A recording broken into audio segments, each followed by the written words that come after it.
I'll be calling the meeting to order. Youth Neighborhood Association Partnership Program, City of Las Vegas Grant Review Board, City Hall, City of Las Vegas. Items listed: January 14, 2015, 3:30 p.m. Items listed on the agenda may be taken out of the order presented. 2 or more agenda items for consideration may be combined, and any item on the agenda may be removed, or related discussion may be delayed at any time. Backup material for this agenda may be obtained from Beverly K. Bridges, City Clerk, at the City Clerk's office at 495 South Main Street, 2nd floor, or on City's website at lasvegasnevada.gov. Announcements regarding compliance with open meeting law. We're in compliance. Would you like me to do the roll call? Yes. Okay. Chair Figueroa, Here. Vice Chair Rodriguez, Here. Member Lopez, excused. Member Reed, Present. Member Deborah Reyes, Present. Member Davis, excused. Member Zier, here. Member Mitchell, excused. Member Skilbrett, Here. Member Skousen, Here. Member Salazar, Here. Member Kramer, Here. Member Alyssa Winslow, Here. Member Rebecca Reyes, Here. Member Richard, Here. Member Johns, Here. Member Nikki Winslow, Here. and we do have a quorum.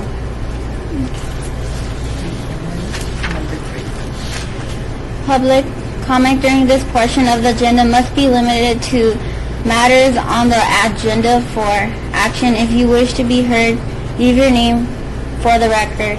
The amount of discussion as well as the amount of time any single speaker is allowed may be limited. Any public comment? Any public comment? No public comment? No public comment. For possible action to approve the final minutes by reference of the regular meeting of January 14, January 16, 2014. May I have a motion to approve the minutes?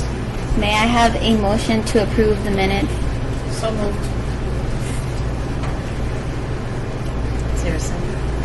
Is there a second?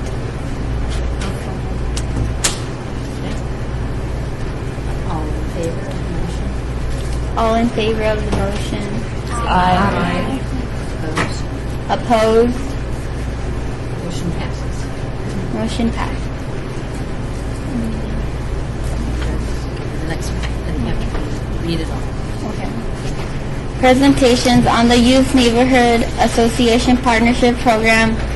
Applications by Sunset Academy, Sky Point, Clark High School, Community Connection, Clark High School Robotics, Clark High School STEM Stars, Mother Hubbard's Covered Food Pantry, Marabelli Teen Council, CSN High School National Honor Society, CSN High School Student Council, and Cimarron Rose Youth Council.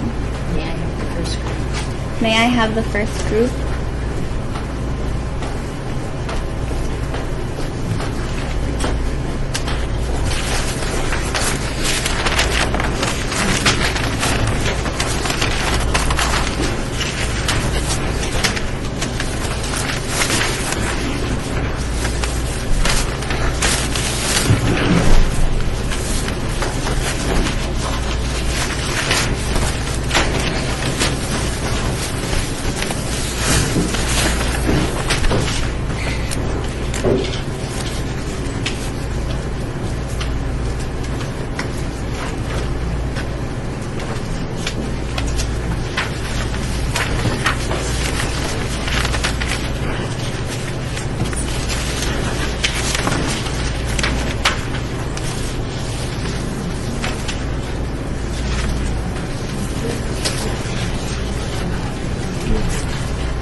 Hello, my name is Kimberly, and welcome to the Ynapp board meeting. At this time, your group will be able to do a 5-minute presentation to the Ynapp board. At the conclusion, the Ynapp board will be able to ask questions of your group for 5 minutes. This meeting is being recorded by the city clerk, so please speak loudly. Introduce your group, and each person speaking should introduce themselves. I'm Noah Pena, a sophomore at Somerset Academy, and I represent a project Ynapp.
Any questions from the board?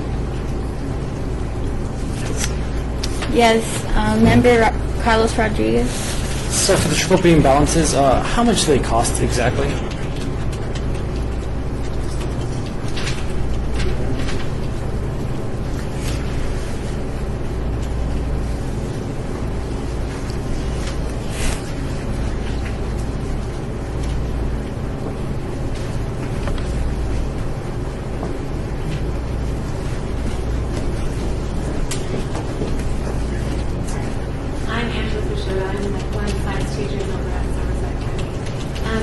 They are roughly $118, so sometimes they can give us a little free on those, but they generally run right around there. Okay. Member Vicky Skilbreath.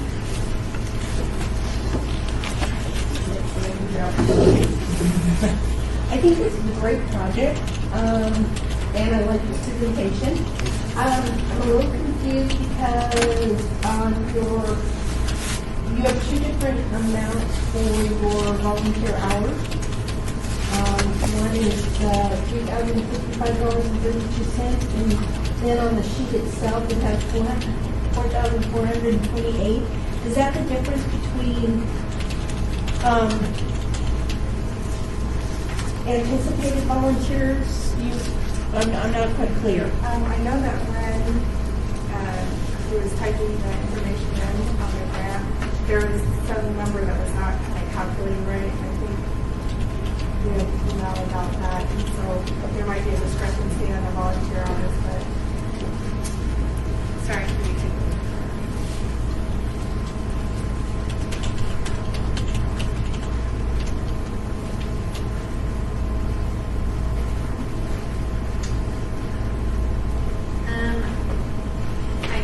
So it has, what did you say that has a total, it's a difference in the totals? Right. by quite a bit. And one of the things I know I look at is the ratio of matching activities or matching donations versus the amount of the grant. So that's kind of a big. Okay. So I do know that with the like hours pledge, as far as the amount that comes to hours pledge. So there's a lot of parents that come in and help, and community members that come in and help when we do the annual Mad Science Night. So there's a lot of hours that come in to work with that. But then also throughout the year, there is a science club that works with all of the middle and high school students, and they will be using. They use the what little equipment we have now. So if we have more equipment, they'll be able to have more members that can do that. So we have teachers that come in and work with that. We also have some parents who come in and volunteer when we're doing or when they're focusing on different things for that club. And then hopefully, as we have more equipment, we'll be able to do more in our classrooms with that same equipment. So we'll have a dual purpose. But as far as the community section of it, we use that during Mad Science Night and also during the science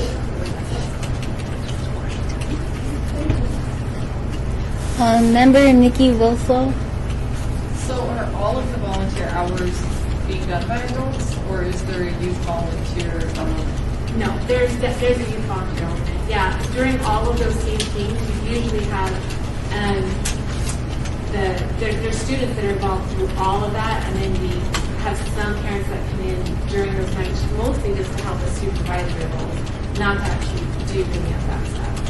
So they Like come in the as far older as kids are mentoring the younger Yep. students sometimes. Yep.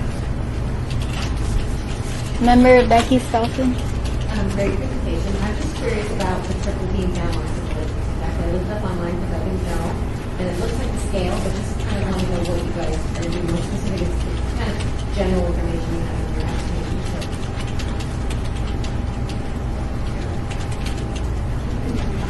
Okay. Well, triple beam balance measures mass, and so depending on which level of activity they're doing, will depend on what they actually use it for.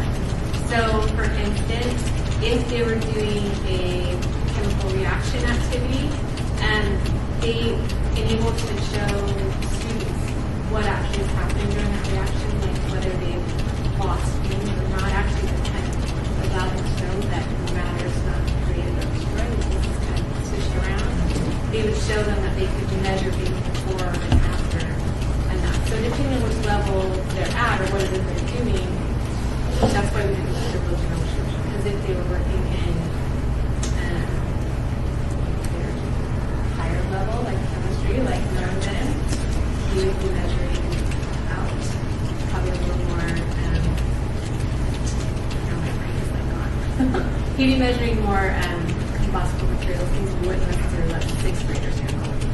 But in the environmental study, where we have like seventh graders or sixth graders working on, or even these guys working with them on the equipment or letting show them how to do it, it'd be more a matter of like dirt or soil samples or things like that. Member Deborah Reyes. Hi. I'm going to ask our young man presenter a question. Could you tell us how long you've been a member of the Science Club and what you enjoy most about it? I would kind of know. Okay. What do you look forward to about it then?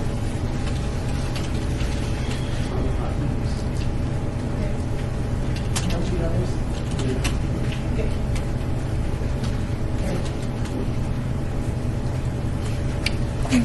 Any more questions from the board? Thank you again for your presentation to the Ynapp board.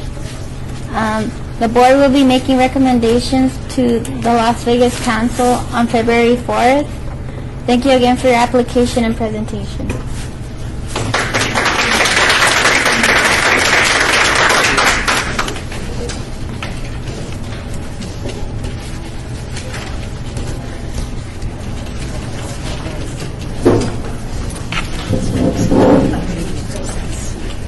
Meeting in recess.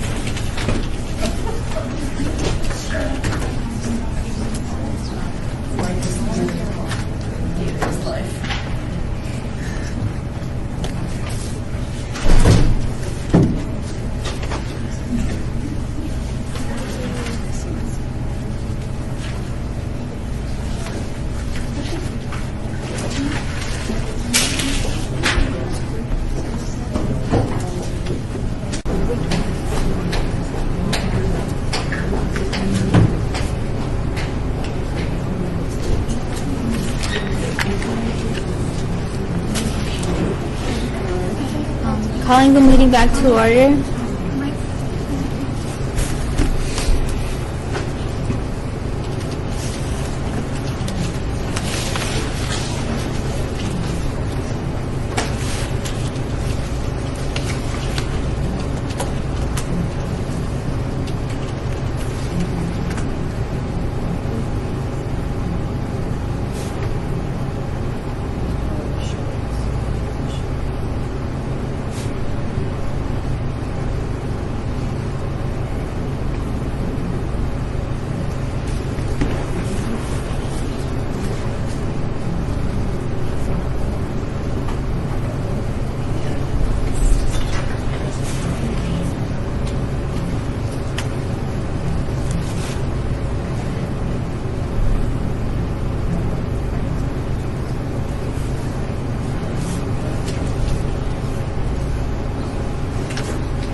Hello, my name is...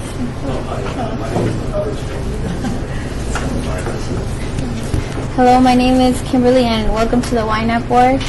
At this time, your group will be presenting a 5-minute presentation to the Ynapp board. At the conclusion, the Ynapp board will be able to ask questions of your group for 5 minutes.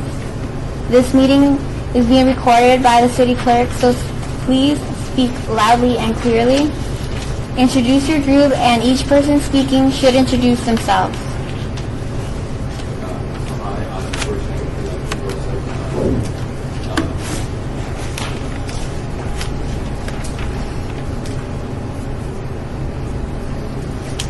I'm here to represent community connections.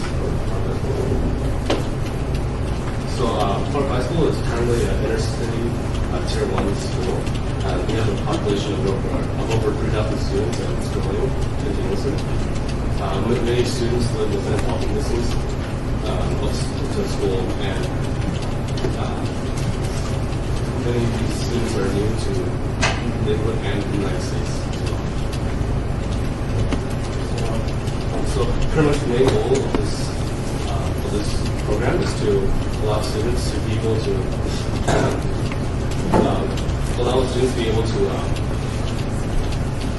successfully graduate high school and prepare them for college and for career in the 21st century.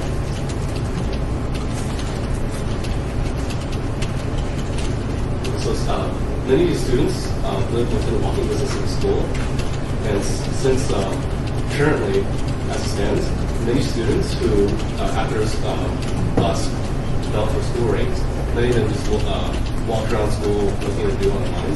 And we believe that this program will help them help push those students who have no real intentions of staying after school to do something about that and push them into something that they can positively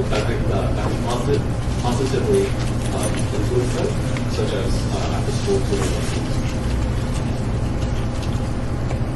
So most of the students that are targeted by this program would be students who have adverse or failing grades, students who have family problems or issues, and students who just have difficulty in school or learning English in general.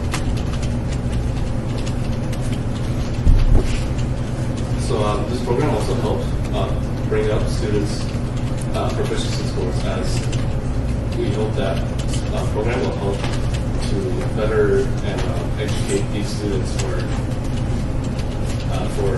their success as well further on. And money gained by this grant will help us to further our STEM program and help these students even more so. So currently in the workforces, there's a much more needed array of skills that will be provided for by the STEM program. And by using this program, by having this program, we will also help to better the STEM program in our school, and thus help these students be able to be better prepared for the future due to their knowledge of current STEM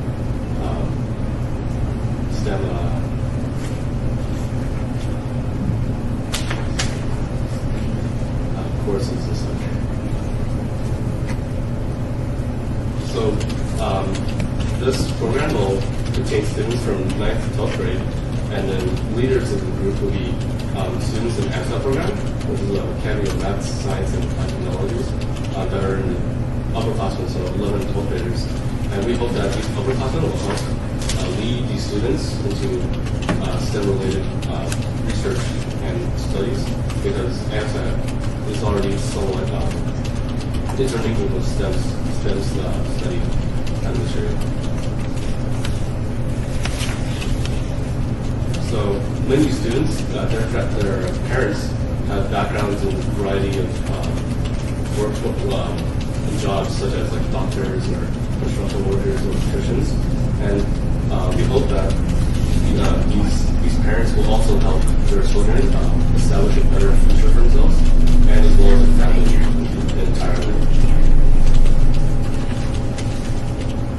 So pretty much this program, this $1,000 that we would receive would go towards buying Chromebooks for our school.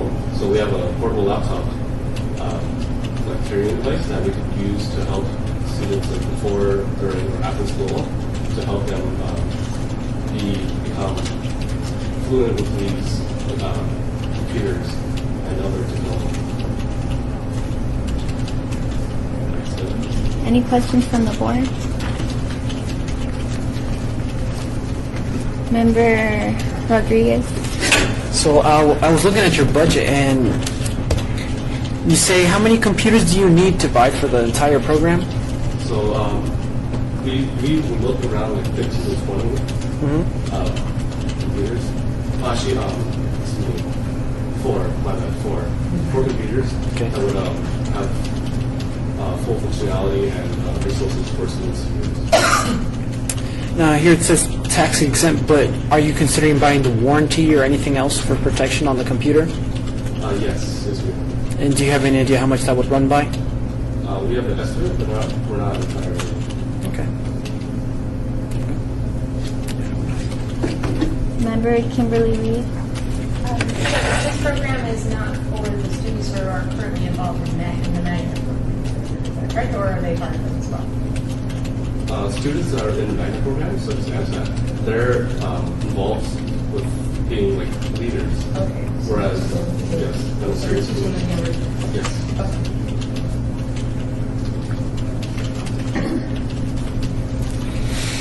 Member Deborah Reyes. Nice presentation, thank you for those folks. How many members do you have currently? And do you have a target of how many you'd like to see?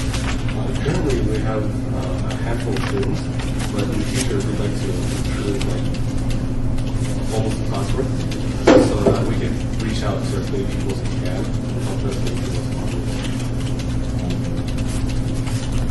Member Vicky Skilbrand. You've had this grant before. Can you give us an example of a success story that maybe from the past that you've seen the benefits of the grant at work? So recently, our school had acquired a CES or TIS set, and those TI calculators really improved student understanding of certain math equations and problems that otherwise would have been very expensive for students to buy as each unit individually. It's around $150 to $200. So it would have been very inconvenient for students to buy such advanced technology.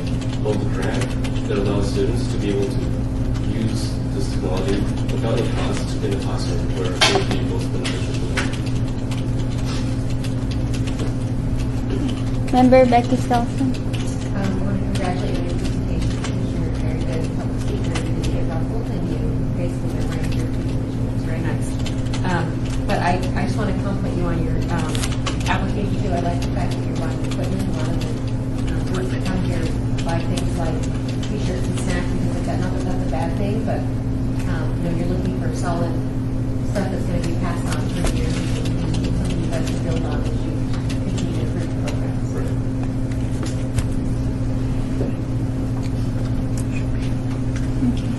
Any other questions from the board? Thank you for your presentation to the Ynapp board. The board will be making recommendations to the Las Vegas Council on February 4th. You will be notified of the awards by the city prior to the meeting on February 4th. Thank you again for your application and presentation.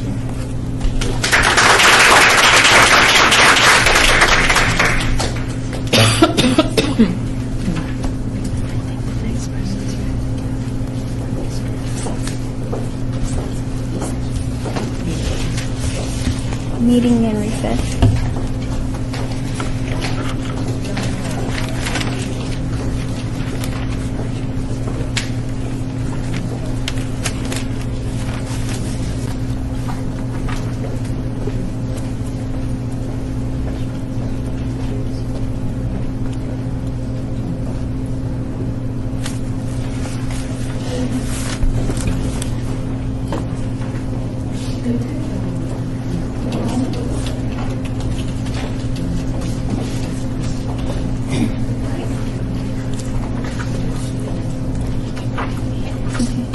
Hello, my name is Kimberly and welcome to the Ynapp board.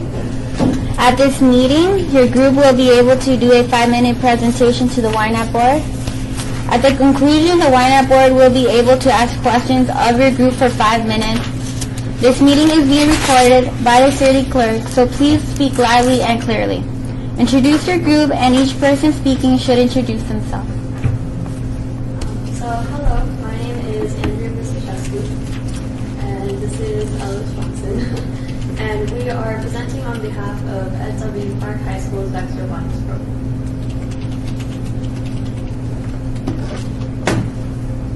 So Clark High School is an inner-city suburban high school that was established in 1965, making this our 50th year anniversary. Along with all of the experience that we've acquired in these 50 years, there also comes the downfall that a lot of the resources that we have are kind of outdated, making it difficult for the teachers to accommodate all of the needs of the students. The administration have made spectacular efforts to renovate the school, but unfortunately there will always be the insurmountable insufficiency in the quality of the materials. On top of this, a large portion of the students that attend Clark come from low-income families because Clark is in what's considered a high poverty area, as is indicated by our Title I status. As a matter of fact, nearly 70% of the students that attend Clark qualify for the free or reduced lunch program, which is nearly 20% higher than the state average.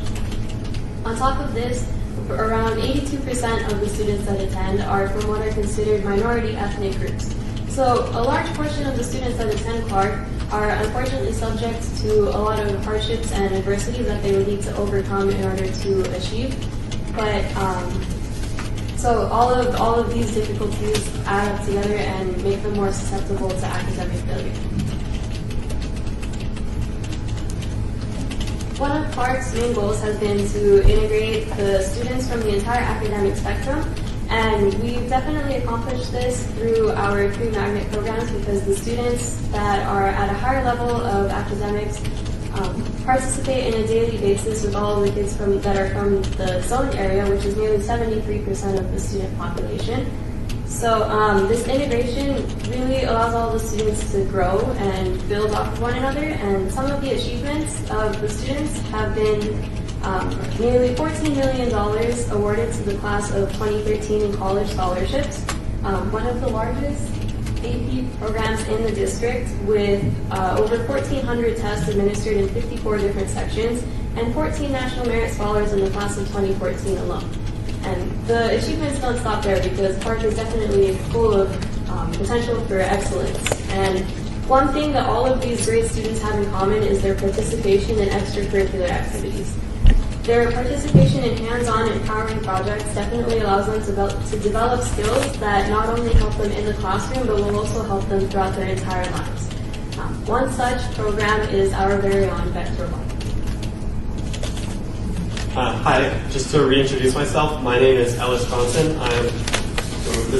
I am currently president of the VEX Robotics High School team. So I'm going to be talking a little bit about what the VEX Robotics program is and what we hope to do with this curriculum.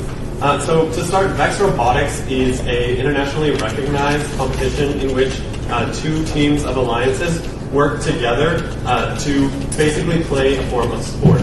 This year is called Skyrise. It's what all these pictures feature.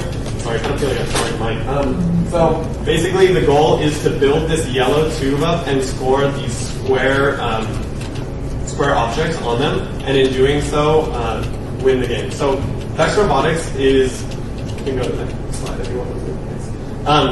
VEX Robotics, we have had this grant before. Following the grant, we moved on to become state champions. We qualified for state, we went to the state championship, and at the state championship we won the Judges Award as well as the Think Award. So then once you qualify for state, you're then eligible to move on to nationals or worlds. So we went to the World Robotics, or the VEX World Championship last year, which is really pretty prestigious. In doing so, last year we went to the VEX Worlds competition, and we won the various team judges award, which only 4 teams get. So that's something that we're really proud of, and that we'd like to continue doing through funding such as this grant. So I'd also like to talk about some of the benefits that students in VEX Robotics gain. VEX Robotics is based on programming. You have to program the robot. You have to design the robot in a CAD software, which is computer-aided design. And then you have to be able to drive the robot. So one of the greatest things that students learn is mechanical skills. Through mechanical skills, a lot of the programs that my colleague Andrea mentioned, such as the math background from AMSAT, are brought in, where you have to learn how to regulate torque on a motor, or you have to decide whether you should use aluminum or steel based on the weight and the momentum that it will provide you. So in doing so, these students gain a very hands-on approach to math and science, where they wouldn't really gain in a classroom setting. And I think that that's something that's really important as we continue to strive to have great engineers and great STEM fields in the future, especially coming from Clark. Additionally, we offer a great quantity of programming because you have to be able to make the robot move through software.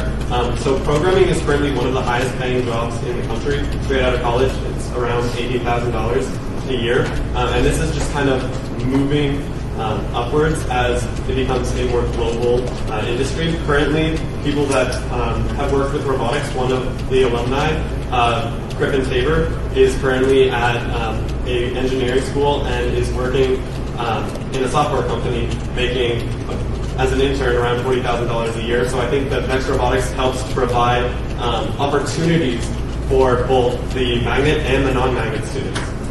And then, if you go to the next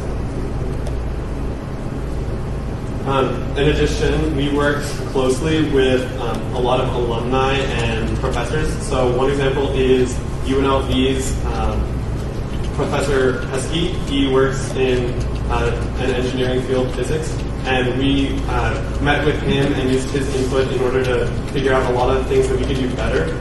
So I think that working out and reaching out as a community is something that Vex Robotics does very well and something we'd like to continue doing. Additionally, we worked with Paul Capelli. He was the president of Vex Robotics Inc. and esteemed by Stanford. In working with adults who are in the field, students gain a much greater understanding of what they'll be going into and what they can accomplish by continuing this path.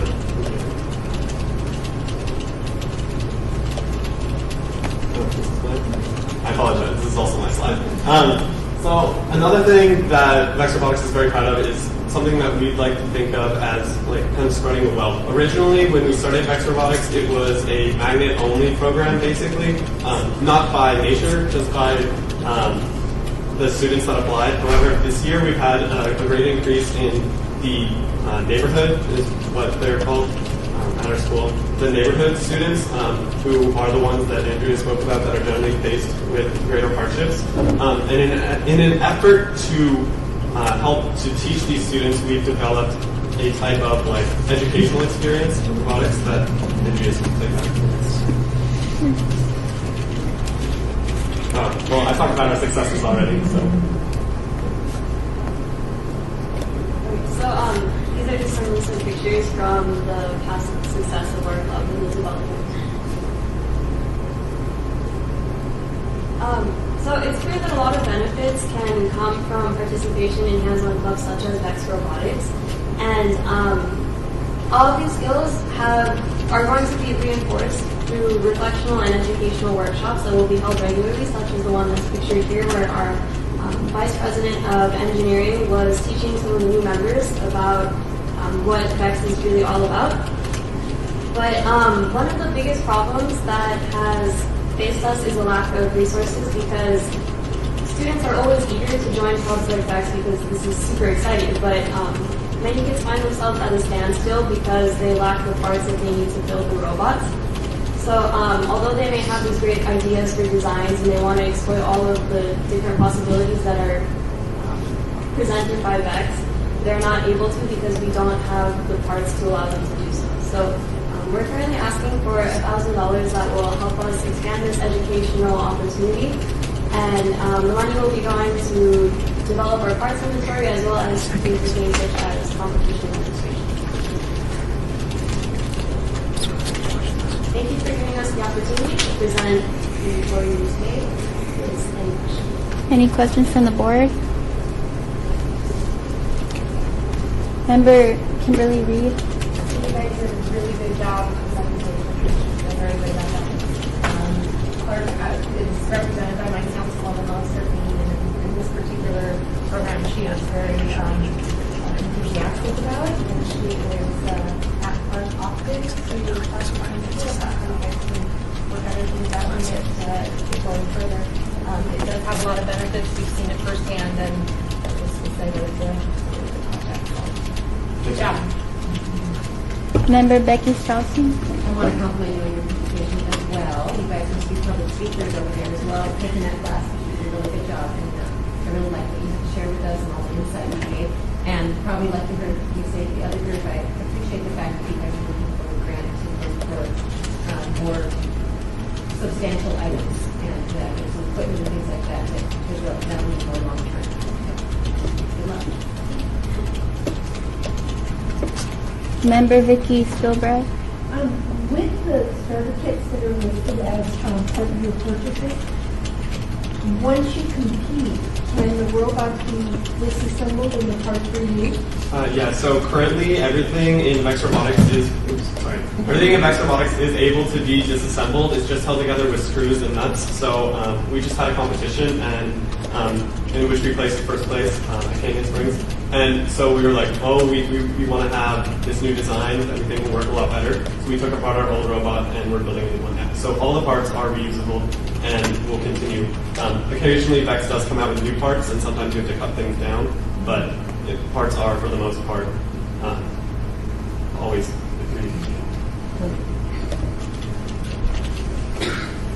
Member Nikki Winslow. So is the majority of the club composed of magnet students, or like do you guys welcome in anyone that's interested?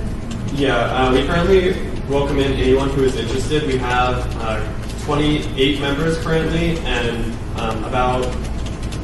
so around 16 or so are magnet, and then the rest are non-magnet. So it's pretty exciting. I think that's really good. Yeah, it's something that we've really been looking forward to, and something like Any other questions from the board?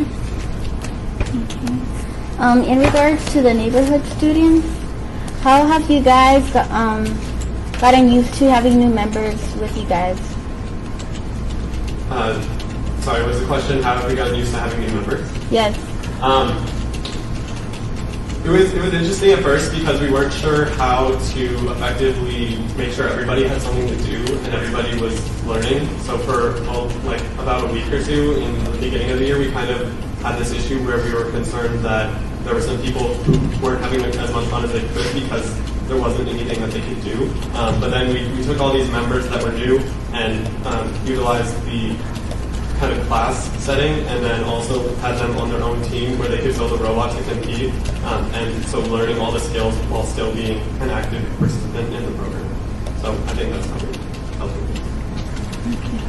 Any other questions from the board? Okay, thank you again for your presentation. To the Ynapp board, the board will be making recommendations to the Las Vegas Council on February 4th. You will be notified of the awards by the city prior to the meeting on the 4th. Thank you again for your application and your presentation. Thank you very much.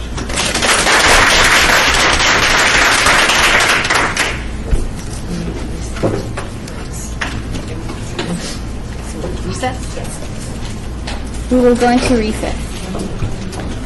Any way we can get an extension of the time? What's that? Is there any way we can get an extension of the time? For the presentation. I don't know. I'm not sure. It's so long.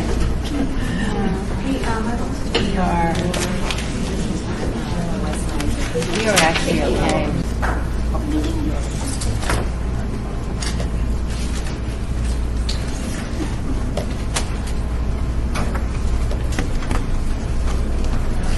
Okay, calling meeting back to order. Hello, my name is Kimberly, and welcome to the Ynapp board. At this time, your group will be able to do a 5-minute presentation. At the conclusion of the Ynapp board, we'll be able to ask questions of your group for 5 minutes. This meeting is being recorded by the city clerk, so please speak loudly and clearly. Introduce your group, and each person speaking should introduce themselves. Okay, well, hello. My name is Wesley Wu, and I am the representative and president of Clark High School's FRC Robotics Club. So I, too, represent the Robotics Club at Clark. However, it is of a different branch than Alice's club, even though they share, their parent companies share the same ancestor. And so the branch or the company that FRC Robotics falls under is called FIRST, for the interest and recognition of science and technology. And it has 3 major core values that this club adheres to, which is a hands-on science learning environment experience in which you build a robot using commercial grade tools, materials, and tools and materials. And they also push forward gracious professionalism in which an atmosphere of cooperation, teamwork, and in general, even though you are in a competitive, you are in a competition, you are not meant to see yourselves as you are trying to beat the other team. You are instead trying to help people learn and act to engineering. And finally, as I mentioned, all the teams across the nation and the world are grouped together under a single competition, which takes place across various zone districts. And you have two teams of robots, much like Texas, which compete in a sports-aimed event. So, why robotics? Well, FRC robotics, FRC robotics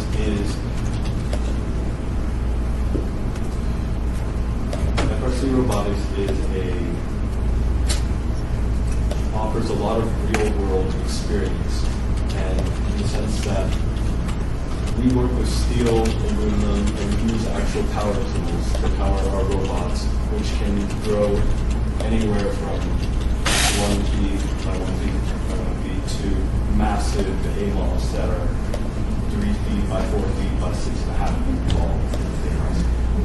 And our challenge changes every year. 2 years ago, it was make your robots play in a 3v3 match of Ultimate Frisbee. Last year was crab soccer. And you are given, from the day and the second, you are shown what the challenge is. You have a month to brainstorm, plan, prototype, and deploy your finished product at a competition. So you will have to work under a time constraint, and you will have to learn how to work with people, and the whole experience behind the whole process behind it. And then you will have to learn plenty of technical skills, including the building aspects, drilling, soldering, cutting, and of course, both safety. And as I mentioned, you do have to work as a team. It is impossible for a single person to do absolutely everything on the robot, because telling one person to build a 120-pound robot in a month is just not going to happen. So you have to learn how to work with people and to trust them. And also, well, it's fun. Why else would you want to do it?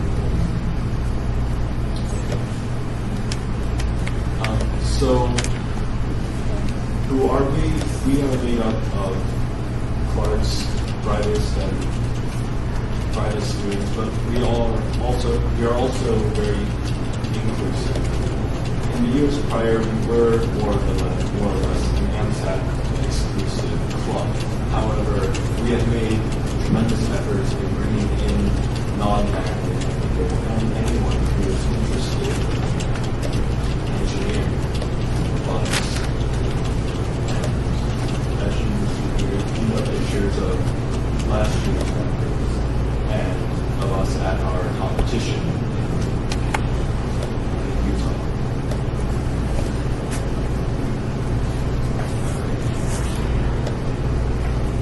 So what benefits do students have for joining? Well, you learn invaluable life skills, how to work efficiently under a time crunch, how to work collaboratively as a team, and even when you are frustrated and you cannot put up with the person next to you, you know you have to do something to make this all work out. And you also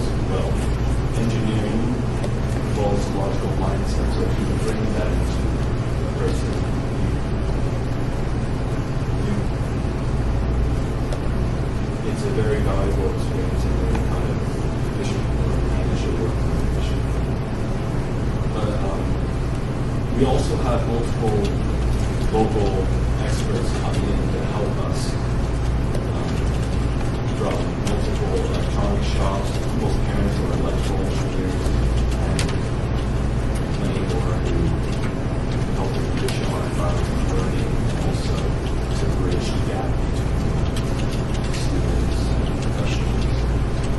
And I believe I forgot to mention this, but especially since our robots look a little or fall under big boy toys with their sheer size and will be users are practicing professionals almost.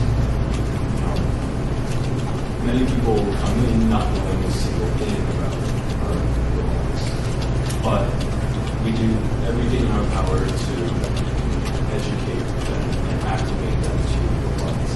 These past 4 months, our team has been giving out weekly workshops on different power tools and the different methods used in the robot. And at the end of the day, we can all look back on what we do even throughout the trying times and be proud of what we do. And how much money are we requesting? We're requesting $1,000 to help cover for these latest parts that we need sensors, as well as to help cover our $5,000 competition. Any money or any fee not covered by this grant will be fundraised through various fundraisers that we will sustain, such as our fireworks group that we will do this summer. Whatever we can do to keep this.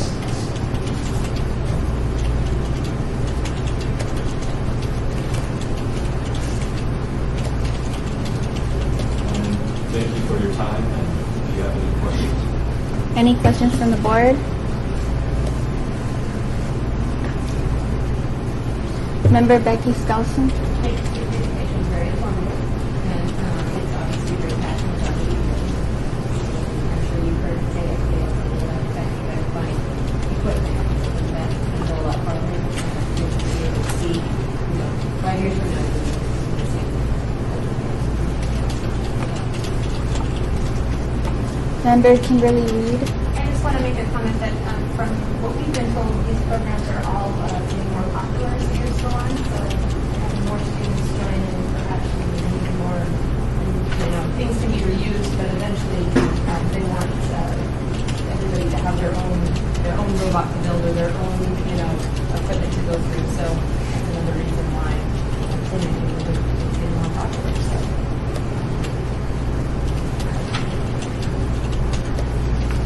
Member Deborah Reyes. Wonderful presentation. Thank you so much. I was just wondering if you've seen some of the youth that are joining. You mentioned a logical mindset and skills that you can cultivate. Can you just give us an example of what you've witnessed in working with others in terms of their growth or their transformation by being in the club and learning about robotics? I believe many of our members, when they first entered, were really intimidated by our robots and what the whole concept was. It was everyone expected literal rocket science. However, they walked away knowing the basics of the craft, and they took many of them went on to become engineers in their college.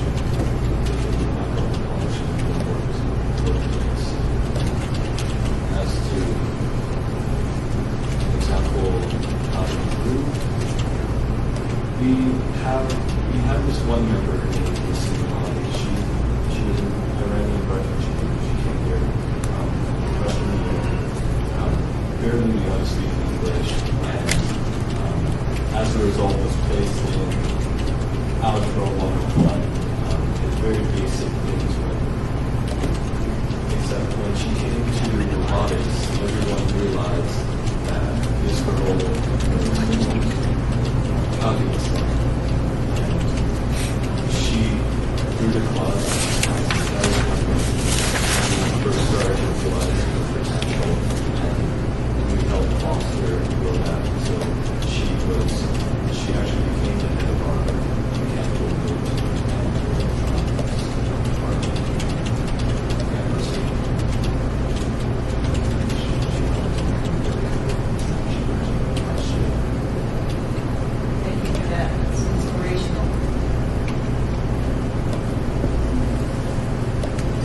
Member Vicky Silva. One of the things, first of all, I'm very impressed. Very impressed. And the one actually, yeah, That's true. I appreciate the way you explain things because I have to tell you that the robotics has been 10-day math and science work necessarily wasn't the best thing, and you make it sound fun. So I can see where you would bring in a lot of students previously intimidating. But one of the things I wanted to also mention is when I'm doing the grants, I'm looking also at the ratios, and not only do you have $300 worth of materials already donated, plus whatever fundraising you're going to do, but you've also got a 21-to-1 ratio as far as volunteer hours and sheer participation. It's one of the highest in the application process this year. So I commend you on that. You're bringing a lot to the table before we ever ask for anything. So congratulations. Was it really a question? It was a statement. Okay. Any questions from the board or a statement? Okay. Thank you again for your presentation to the Ynapp board. The board will be making recommendations to the Las Vegas Council on February 4th. You will be notified of the awards by the city prior to the meeting on the 4th. Thank you again for your application and presentation.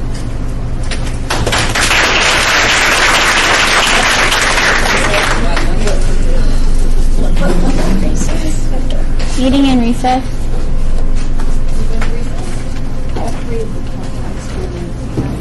Still good on time.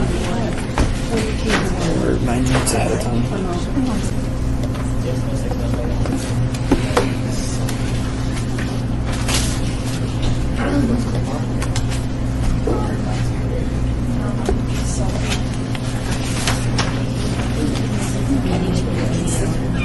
Meeting in order.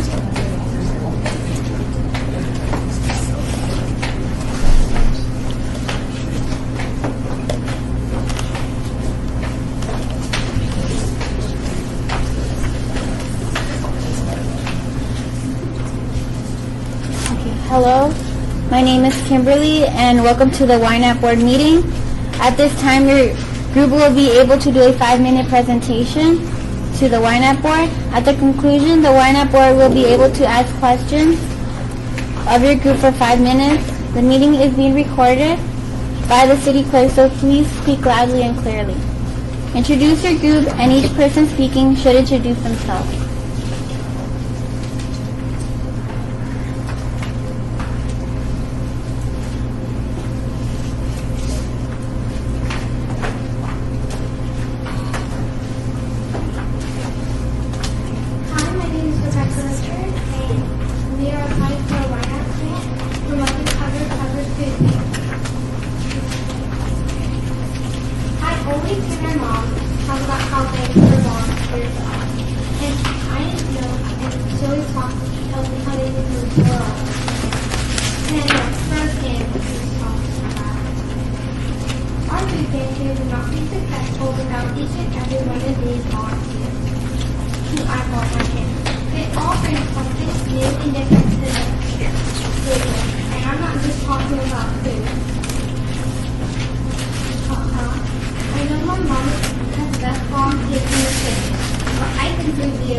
17th, 2014. Total people served, 635. 3 Square states that there is an average of 5 people per household. When estimating the numbers of people fed, we do a quarterly food distribution. July 17th, the day before our grand opening. Busy. But what an amazing day. We were supposed to get 4,500 pounds of food, but 3 Squares, our food carriers, donated some. It turned out to be 10,000 pounds.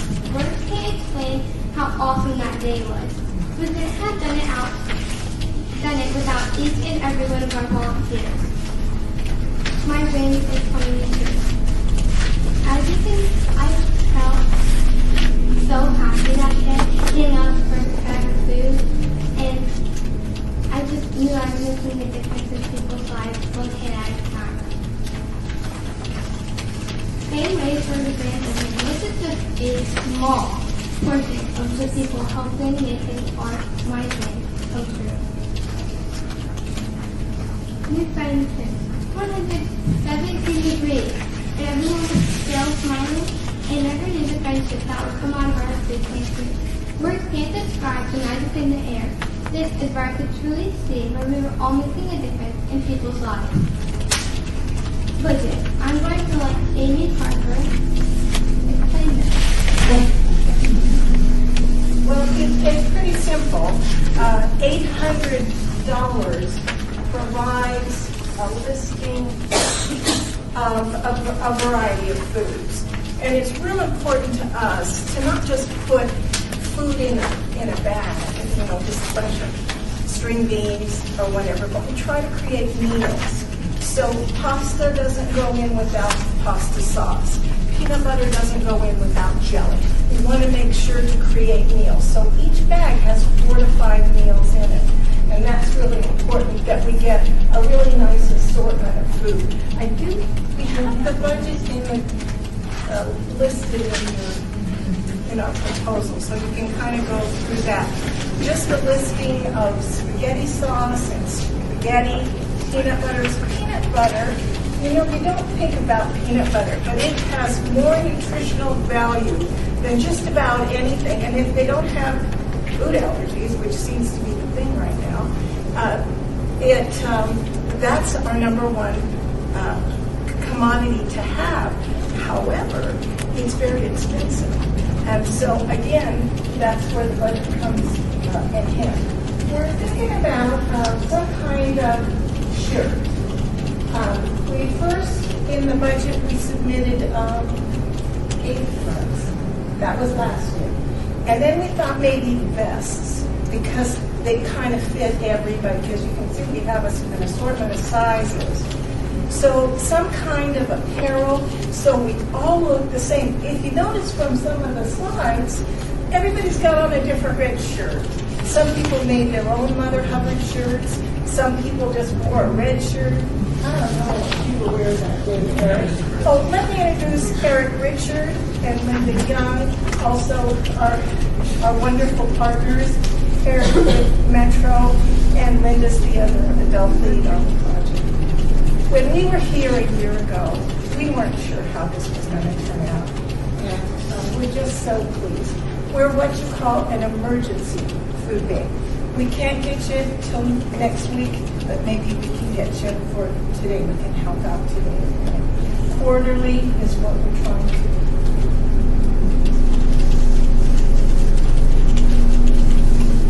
Partnership.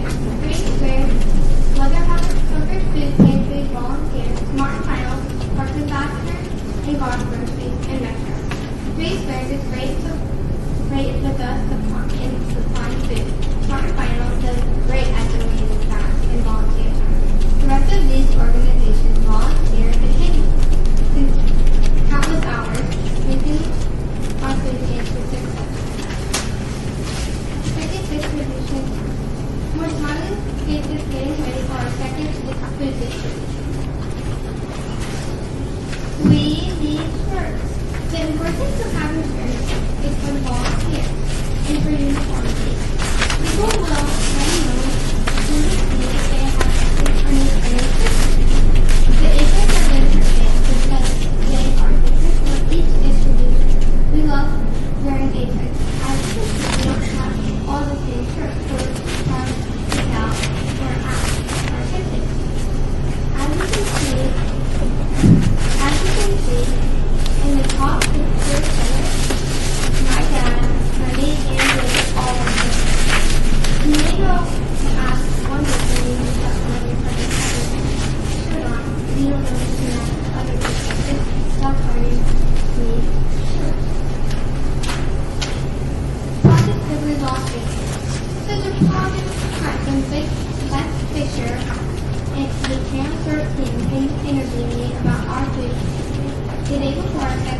the distribution.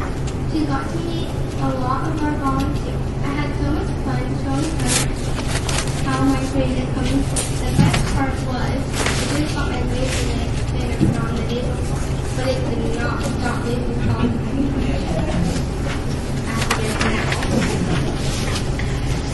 To get our distribution, receiving the $1,000 will help ensure to continue changing people's hearts. Cynthia was one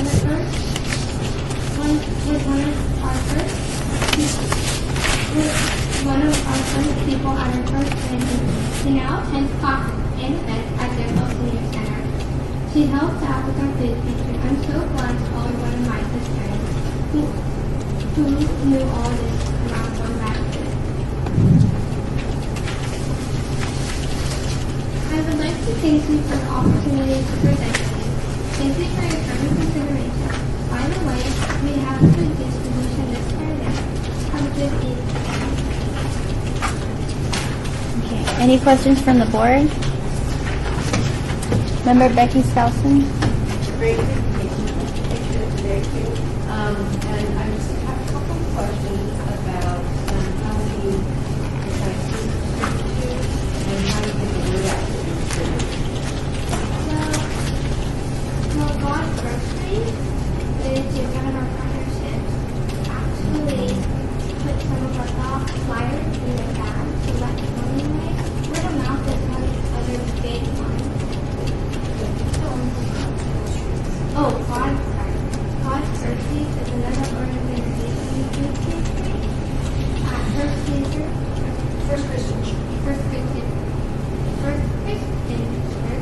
Sorry.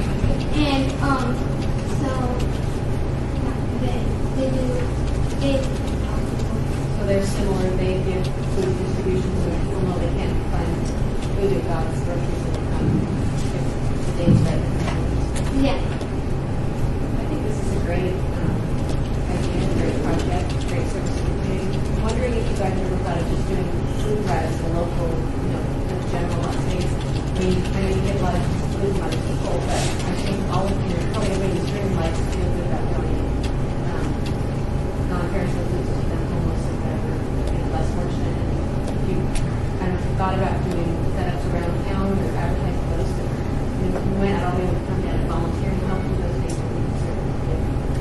Actually, I recently did a food drive at my dance place for cereal and peanut butter, and I went over to Dodgers, so we actually got quite a bit of it.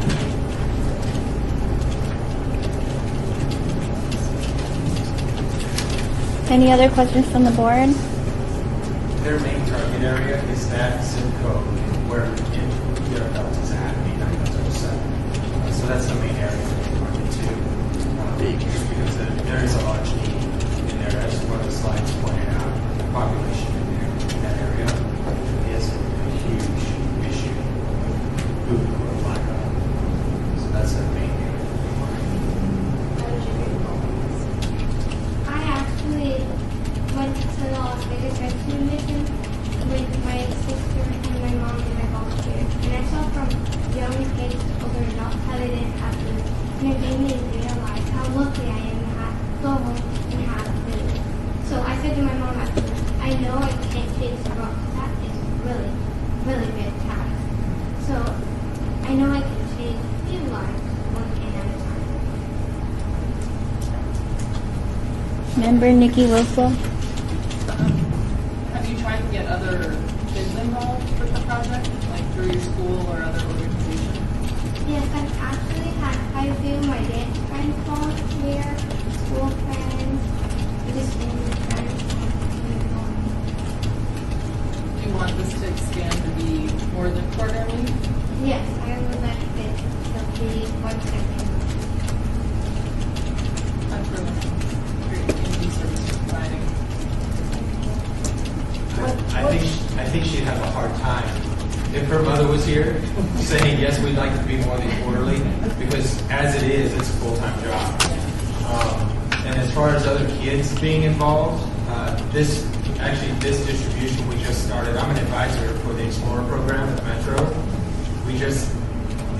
our Phase 1 Explorers, the brand new Explorers, to come and help out this next distribution, to get them involved and kind of give them some ownership in the community also, and try to get them involved as they progress through the Explorer program. Because at this point, they're so new, they can't do events on their own.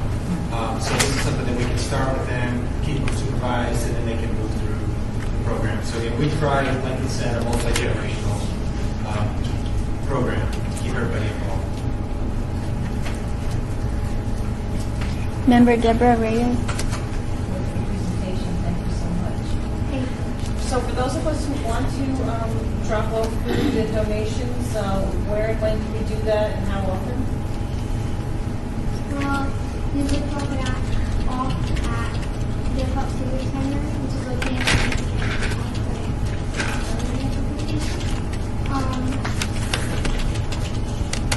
you can donate food anytime. Thank you. Any other questions from the board? Member Nikki Whistle. Just a suggestion, like I work at the public library and I know a lot of kids need to do volunteer hours, especially through schools and other programs. One that jumped to mind to me was the Boy Scouts. You know, I know especially when they're going for Eagle Scout, they have to do a large project. And I think something like this would be perfect. You know what I mean? If you need manpower day of or a week before or something like that.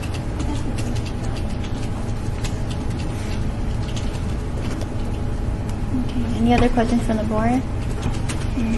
Okay, you have a great program, and I look forward to donating material to your group. Thank you again for your presentation to the Ynapp board. The board will be making recommendations to the Las Vegas Council on February 4th. Thank you again for your application and presentation. You will be notified of the awards by the city prior to the meeting on February 4th. Thank you.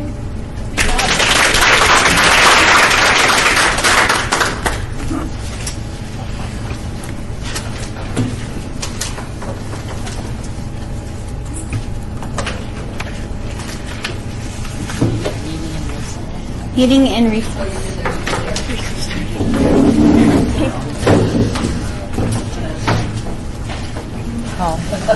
Sure, the county clerk is happy that it's only in Reno that Spider-Man showed up to give testimony today.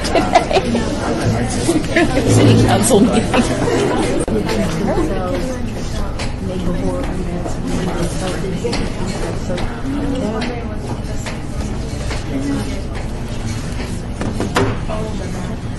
That wasn't the last one.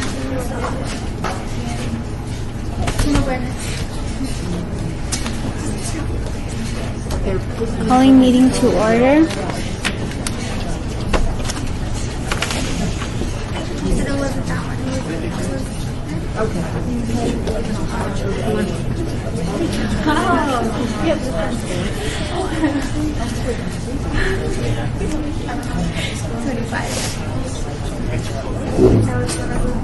Well, no, they're the speakers for all parts. They weren't. Okay, but you're right up again.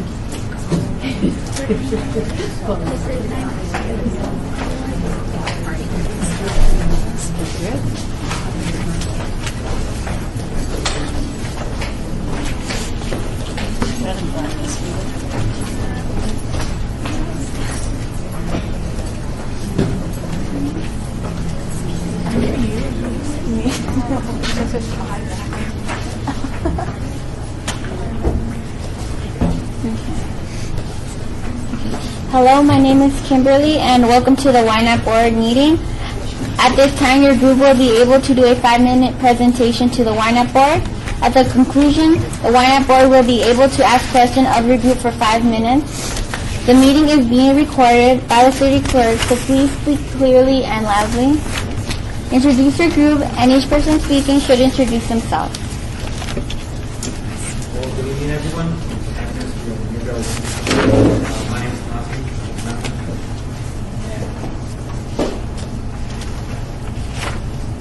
My name is Alexis. I'm Sergeant Lawrence.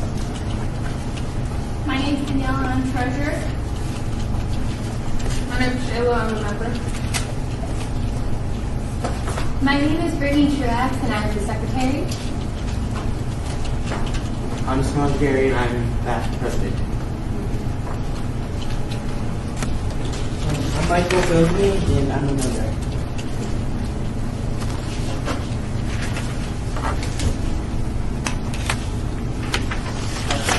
So for our project, we're going to host Easter themed carnival, and what we're going to do is have like floor games and just fun for the whole community. And the event will be held at the Muir Community Center on Saturday, April 2015.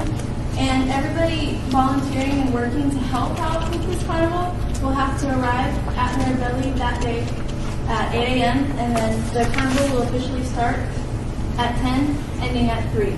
And the money we asked for is $1,000, and that will pay for the prizes, the candy, the decorations, food, and the carnival. What we have is for the games. What they do is they bring loose change, and with that change, they can play the games. And admission price for the carnival is all you have to do is drink the sponsors the drinks for family.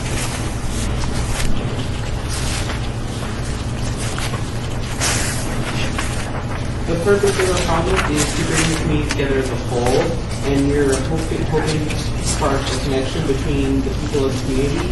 So if there's anything happening inside the community, people can go to their neighbors or anyone that they might know inside their community. And also, all the proceeds that we will be collecting, all the non-perishable foods and all the change that we collect will be donated to a non-profit organization.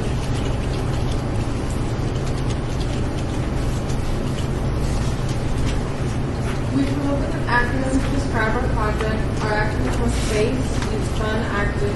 Communications is education. We come up with family games to get the community together as well as educate the kids and start when they're having fun.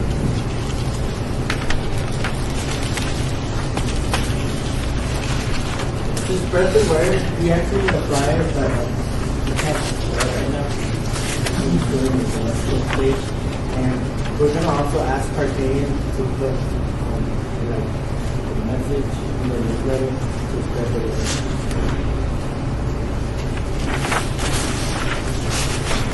With this carnival comes many forms of different entertainment. We want to provide different activities for all ages, from 3 to 12-year-olds, even parents and teenagers. We planned an Easter egg hunt that will be split by age group from 2 to 3, 4 to 5, different ages. We also have bowling, beanbag tosses, a pie eating contest, Easter Punko, like on The Price is Right. Face painting. One of our members will be dressed in a chicken costume as well, and a backpack.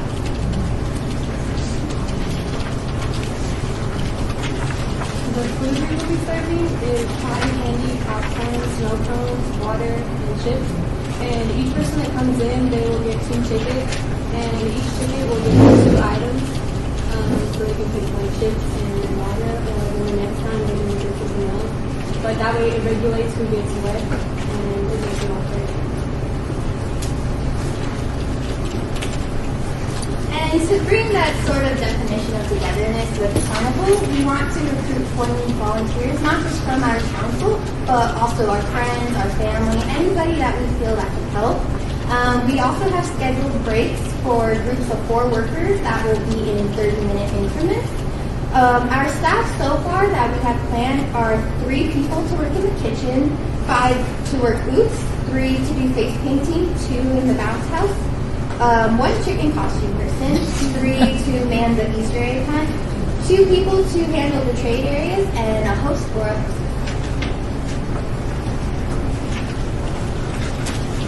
Benefits that we're writing from this project. It will bring the community together. It would be nice to know who neighbors are instead of having a house across the street and wondering who they are and what they are.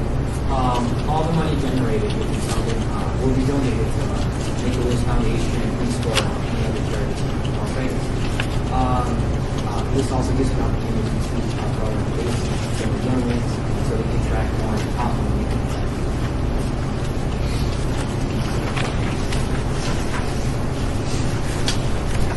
very excited to now be taking questions. Any questions from the board?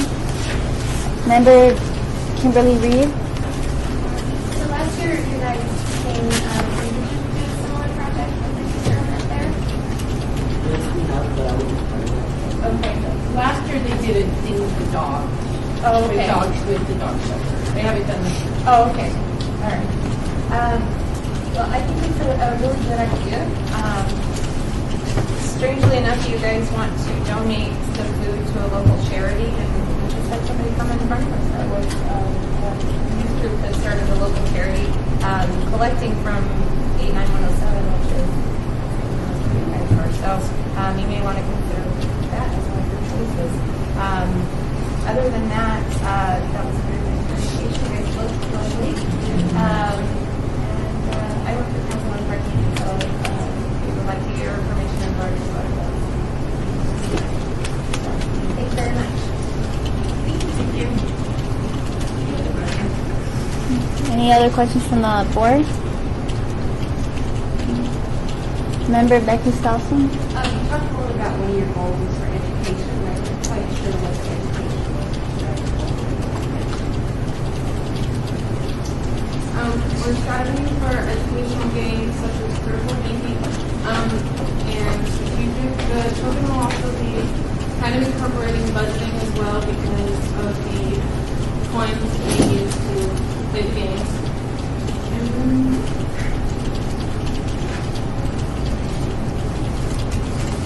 Member Vicky Scobie? Okay, I'm a little confused. Do they bring the points to the event, or they'll receive the coins in exchange for the cans of food? So basically how it works, the admission price is one perishable item. If not, they feel more generous, they can bring more. They can bring their coins if they want, or if they only have bills, they can bring them in and we will gladly exchange them for different.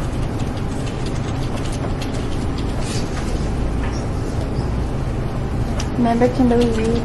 And so when I was asking if you guys did this last year, it was because I was just wondering if you had experience with doing this. I'm going to give you a little piece of maybe a helpful tip. When I looked at your project, the first thing I saw is that from 10 to 3 is sort of a long time. If it's your first time, you guys are learning how, you don't know how much supplies you're going to have. For somebody who does events all the time, you think that's not a long time, that's a long time. Your volunteers are going to be tired, you're going to be running out of things. So I would maybe consider cutting down your time a little bit, maybe shave off a little of the front and back, and maybe try 3 hours for your first year, or even 2. You'll find that when people come out to an event, sometimes they tire quickly, or things just kind of, you'll either be overwhelmed and you won't have enough things, or you'll be standing around doing nothing for maybe 2 or 3 hours. So.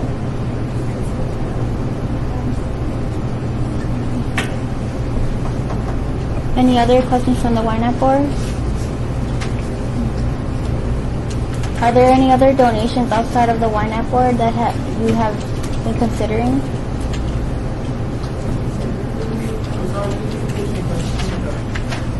Are there any donations you're considering outside of the Ynapp board? Are you going to ask for donations from anyone? No, most of our donations will be coming from the people attending the carnival. So we won't be asking for donations from outside from any other organizations or anything.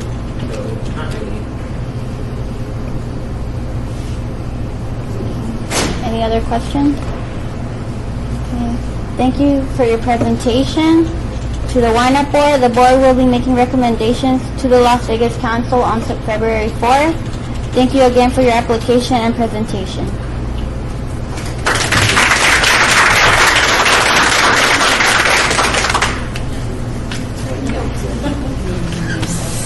Meeting in recess.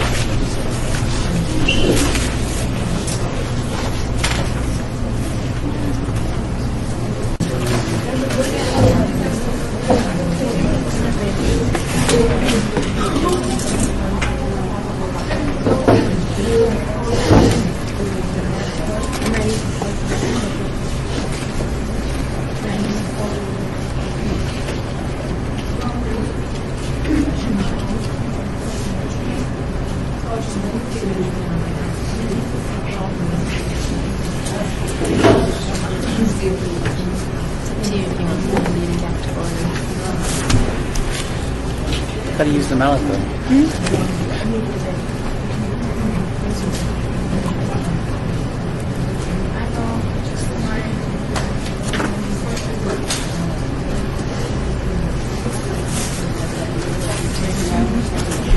And calling meeting back to order.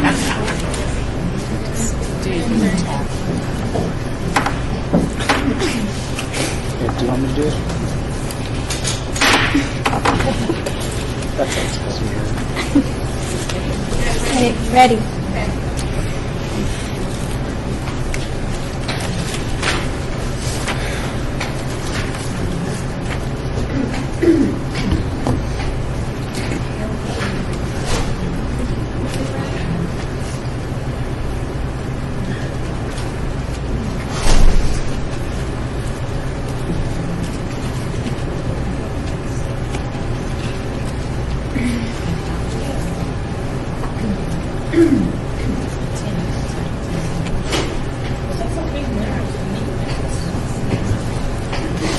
They wandered off. I was going to go gather them.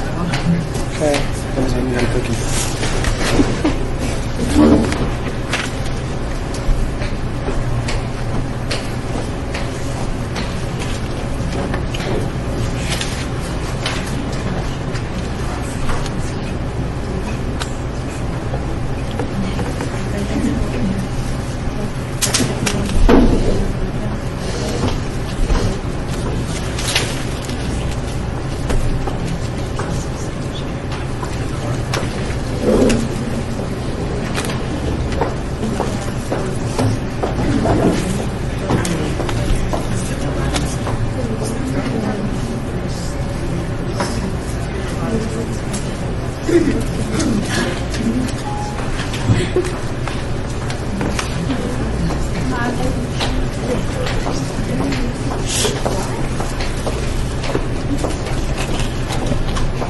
Everybody back? Are we ready? Yes.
Hello, my name is Kimberly, and welcome to the Ynapp board. At this time, your group will be able to do a 5-minute presentation to the Ynapp board. At the conclusion, the Ynapp board will be able to ask questions of your group for 5 minutes. This meeting is being recorded by the city clerk, so please speak loudly and clearly. Introduce your group, and each person speaking should introduce themselves. Thank you.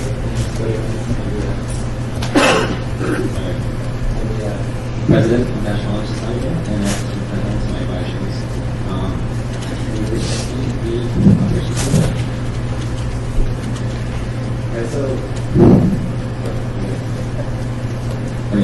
Yes, Las Vegas Assistant State. Las Vegas Assistant State has been helping Las Vegas for over 30 years in community.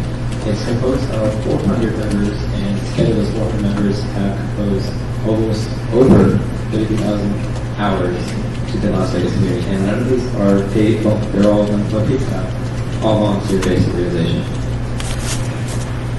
So what is Operation School? Why do we name our our grant after Operation School Bell. Operation School Bell provides children in need with clothing and school supplies. Clothing, backpacks, pencils, scissors, glue sticks, colored pencils, paper, art. And then for clothing, they get back new shoes, pants, socks, underwear, t-shirts, jackets. That's some of the entire year to make sure they're clothed and that we help those in need. So what does CSNHS do for this grant? And this is the our timeline over here. So for February 2015, we will have a meeting. We have meetings at our school regularly. So we'll meet together and discuss what we're going to do for this Operation School Bell. And we'll also make sure that we get students to sign up for what they'd like to do, where they'd like to volunteer, when they can volunteer. So we'll collaborate schedule with those students to make sure that they show up on time and they are prepared to help those in need. On March 2015, we will not only be shopping, we'll be making sure we have enough money to buy supplies we need, and we will meet with Las Vegas Assistance League. We'll meet with Las Vegas Assistance League to help these students shop for their new clothing, their new backpacks, shoes, shirts. And then carrying into March 2015, we meet with the representatives of the city representatives. City representatives to purchase these supplies. We go out to last year. I went to Smith's, and we went to Smith's and purchased all the materials we needed to build these hygiene kits through Smith's. And then we get together, and usually there's about 10 kids that will get together and we'll assemble all these kits, put them in little bags to distribute to Operation School Bell to hand out to the kids when they come through to get the kits. And then we also deliver these kits, so we'll manually book them and make sure the kids get delivered in person. And then we'll do a reflection in come April towards the end of the school year. We'll get together and talk about what we've learned, what we've done, how we've seen the effect of what we've done. And we'll talk about all the good things that we've seen and that's the fun we've had with this project. So an important part for Operation School Bell is obviously the youth working with the adults. And quite honestly, we wouldn't complete this project without the adults, so it's really important that they stay together and collaborate in an efficient way. So we'll not only get together with them as we talk about deadlines and discussions with prices and making sure everything is collaborated. And the more communication we have between this youth and the adults, the more effective our programs are going to go. But we also make sure that the Las Vegas Assistance League is clear on what we're doing. So we'll talk to them directly and make sure, okay, this is our drop-off date and time for your projects. At this time, we'll go in at this day with these many kids. Make sure that we're prepared to help Las Vegas Assistance League. Now, more than just the kids in need benefit from this. I myself did it last year, and I'll be doing it again this year. Students from last year, many of them actually will do it again this year. It's pretty obvious and pretty clear that those in need will benefit from this program. But I like to think that as a volunteer, I benefit from it because not only am I going out volunteering, on my behalf to help those in need, but I physically see when shopping with these kids to go and pick up school supplies and backpacks and shirts. They're so happy. They walk the stores picking something they may have never thought they had. Just something so simple. They come in wearing clothes they've wear for 3 years. So to see that effect on the person on an individual basis, not even on a whole community scale, but on an individual basis, to see them change their life, it affects me that way. And most of our volunteers in our organization feel the same way. It's really nice to go out and help those in need. And they'll be getting hygiene kits, knowing the fact that they're not invisible.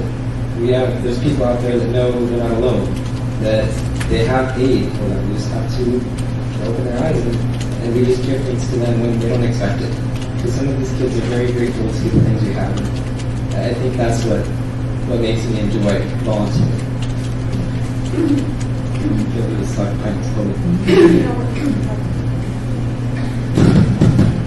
Doesn't break it. So why did we choose CSNHS? Why did we choose Operation School Bell?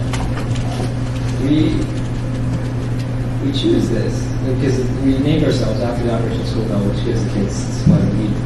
We chose this solely because we're going to be, giving our soul and power, our hours, our dedication, money, and effort into this organization to help the kids better themselves through Operation School Bell. So it'll make sense that we named ourselves after Operation School Bell.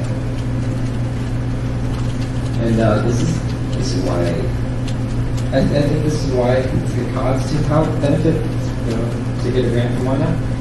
What we did last year, we gave out the hygiene kits, and we rolled around 200 hygiene kits to give to these kids in the community. And in each kit, we had toothpaste, there was toothbrush, there was floss. We put a washcloth. We put bar soap. We had conditioner, shampoo. We bought bar soap. So we gave these kits, the essentials for cleanliness. So I go to school every day, washing my hair and washing my body, not thinking anything of it. But these kids, these little girls, these little boys, they have never heard of a bar of soap in their life. And to teach them the essentials of basically brushing your teeth and washing your body every day, not only gives them, they are learning to take care of themselves. It gives them a sense of esteem that boosts their progress in school, and boosts themselves outside of school, and it teaches these kids how to live a clean life, how to take care of themselves throughout the rest of their life, to carry them into maturity. And CSNHS is asking for $1,000 for the grant. We've already taken a vote in our National Honor Society chapter and asking the kids, we have funds of our own, so we reached into our funds and pulled out $200 towards this.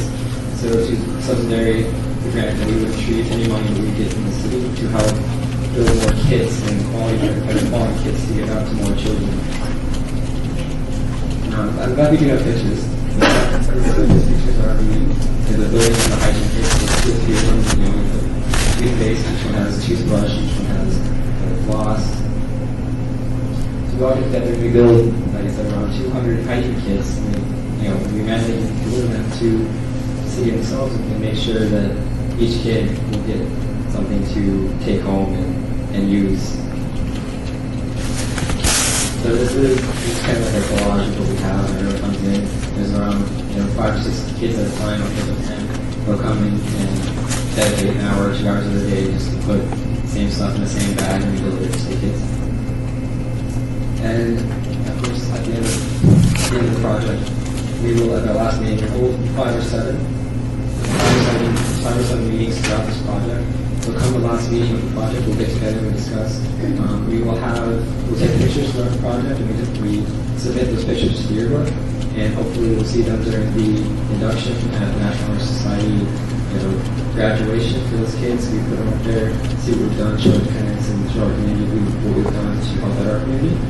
And we reflect back on not only how we've seen them help the community, but what it changes me. Again, personally, it changes me. I'm not likely to go out there and be more selfish. I'm going to give you my jacket off my back to help a kid who's cold in the rain, because I have more and some of these kids don't. So I see that it personally changes my views on the way that my family members are looked upon personally. And we like to ask the kids the same thing, because we're all there doing the same actions, the same project. So that's what we ask of them, and hopefully they have the same answer. And I think it's hard show. I guess I open for questions. Okay, any questions from the board? Member Nikki Whistle. Have you guys thought about trying to reach out to like Smith's or Walmart or another organization in the community to give you more donated supplies? We have. I worked at Smith's. I worked at Smith's the year prior, so I was able to. They didn't per se help us donate. They didn't donate very much, but they did give us a little bit of donations they had. If they had more like floss or shampoo, they said they'd be willing to give it to us. But most of the companies like we've gone through Walmart a few times before, and they weren't as organized as Smith's. I'm even mentor personally, but it's hard. I did ask, yes, but it's hard from a company standpoint to get out of the supplies. So I can see where they said no, so it's worth trying every year if they do get it. I know last year they helped us, they stored it in their back room, which if you work at the Smiths, you know the back room is kind of money. So they were able to hold on to it, or we picked it up and delivered it, and they took care of us on the price to make sure everything was taken care of. So we try, and if I can, I would more than definitely be able to see if they can connect to us, yes. Well, I think knowing like your purchasing power, you know what I mean? Like it would be to their advantage to sell to you versus another business. Right. You know what I mean? If they're willing to partially donate. Right.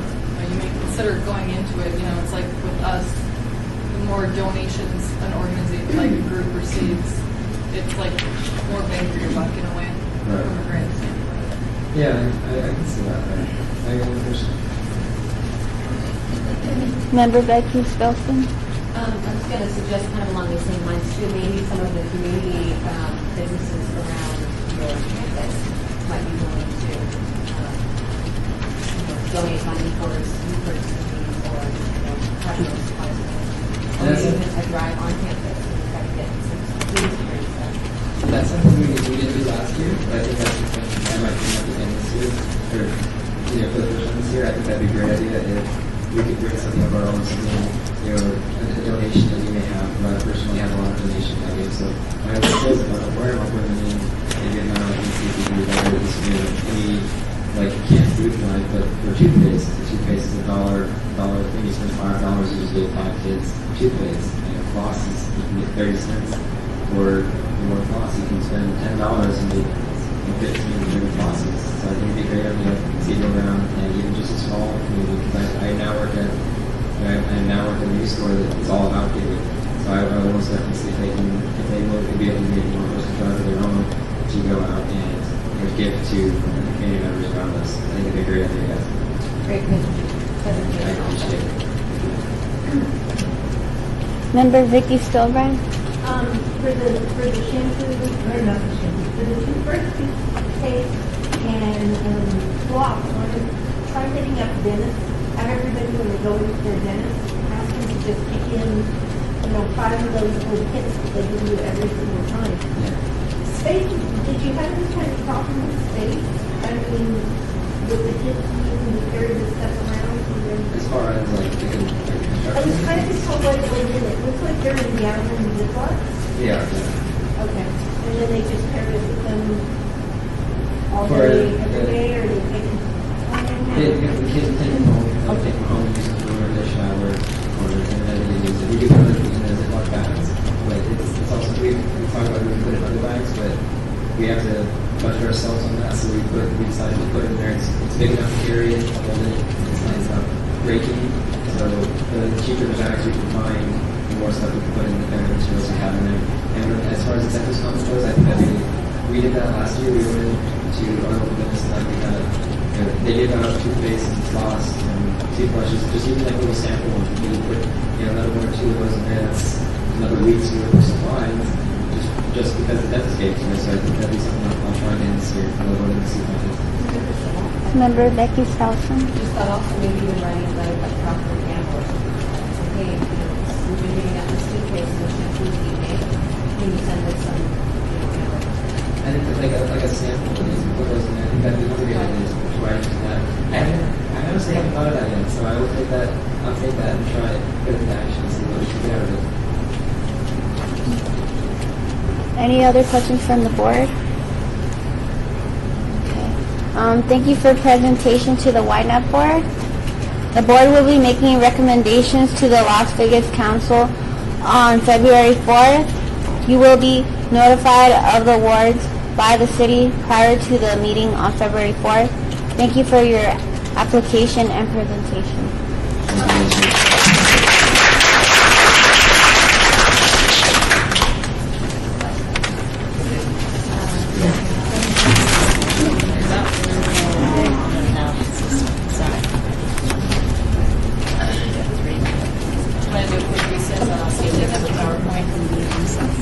Meeting in recess.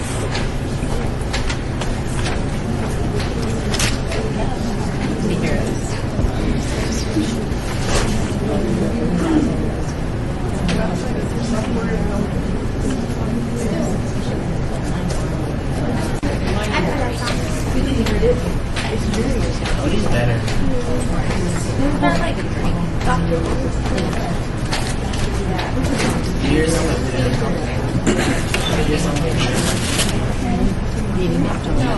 back to order. Hello, my name is Kimberly and welcome to the Ynapp board meeting. At this time, you're going to present your application. You have 5 minutes. At the conclusion, the Ynapp board will be able to ask questions of your group for 5 minutes. This meeting is being recorded by the city clerk, so please speak loudly and clearly. Introduce your group, and each person speaking should introduce themselves. Hello, my name is Ynapp. Hello, my name is Justin Baki. I'm the senior class president. Hello, my name is Kyla Lindsay, and I'm the junior class representative. Hello, my name is Zachary Weaver. I'm the junior class president. I'm student body president at the Activities, and we are in the Washington Nevada High School for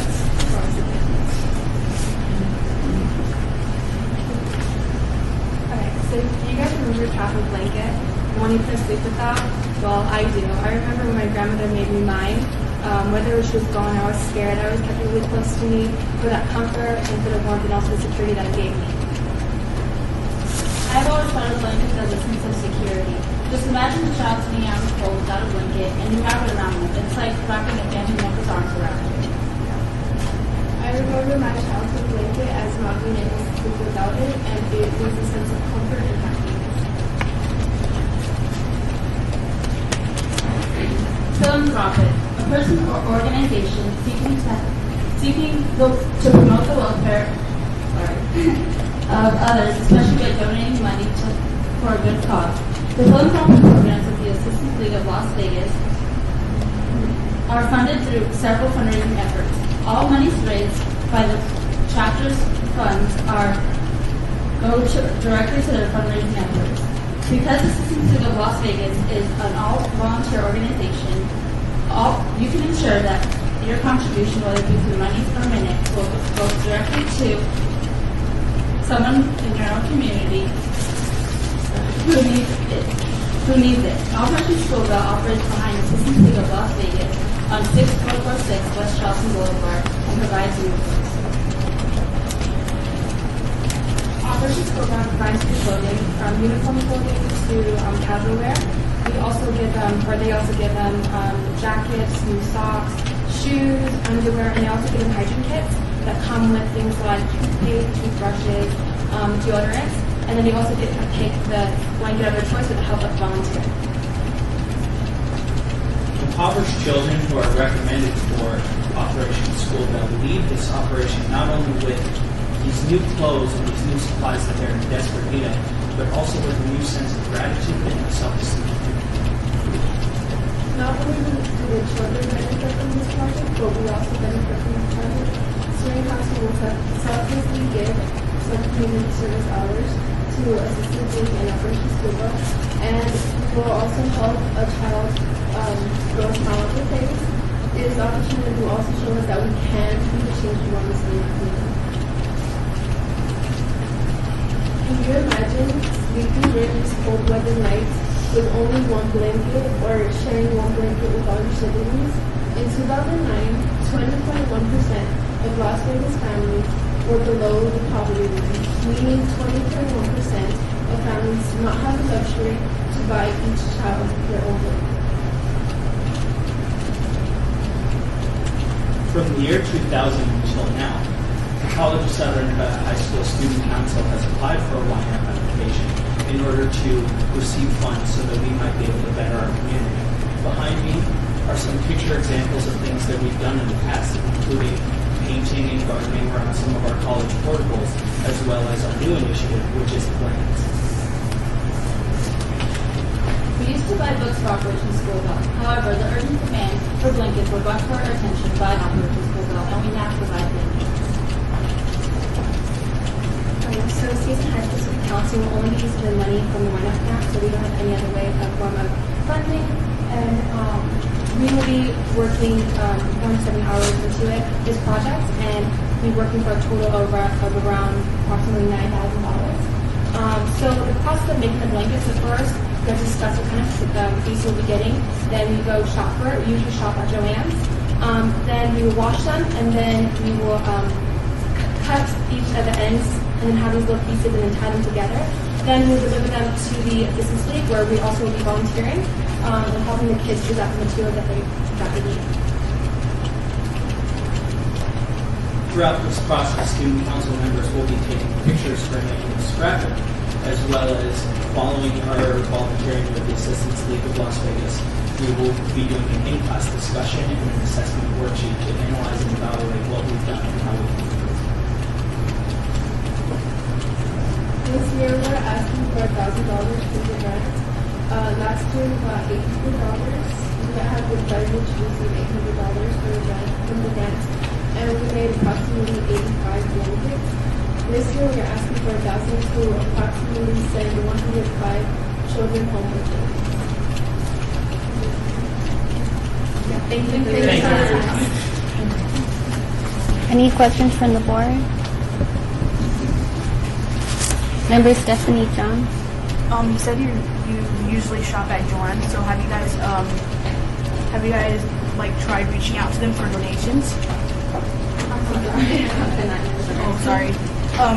You guys said that you usually like buy things from Joanne, so have you recently tried reaching out for donations from them? We don't get donations from anyone else when we do the blankets. We usually, last year it was about $800, and our student council voted, and we decided to put in the $200 to make the $1,000, and we made approximately 85 blankets with the $800. But we don't ask for money from Joanne's, but we do get discounts on it. A teacher's discount and discounts that they give us.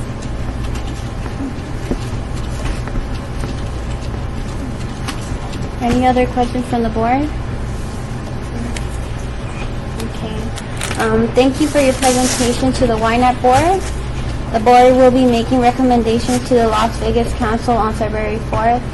Thank you again for your application and your presentation.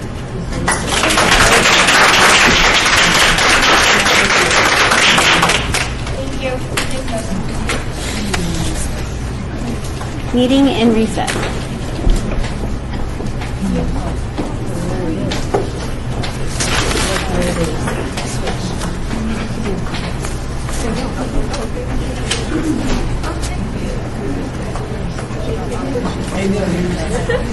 Back to order.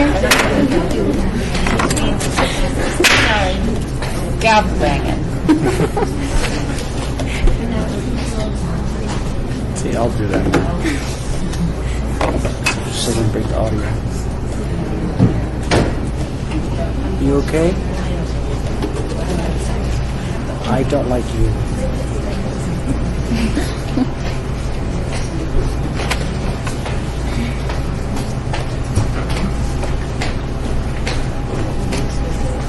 Tama, kape.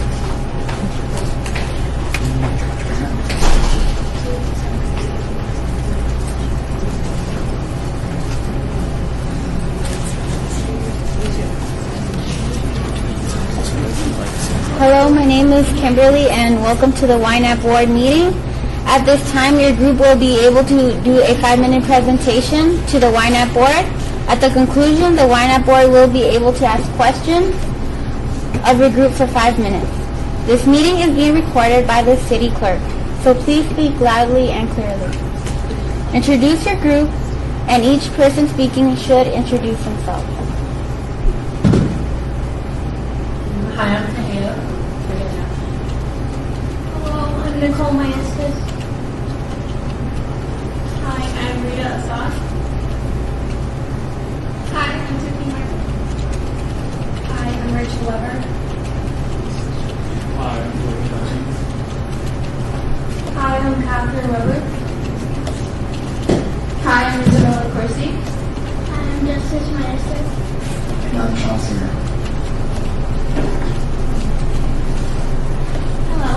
We are the Cimarron Road Youth Council, and we are here to present our project, Teens for Teens.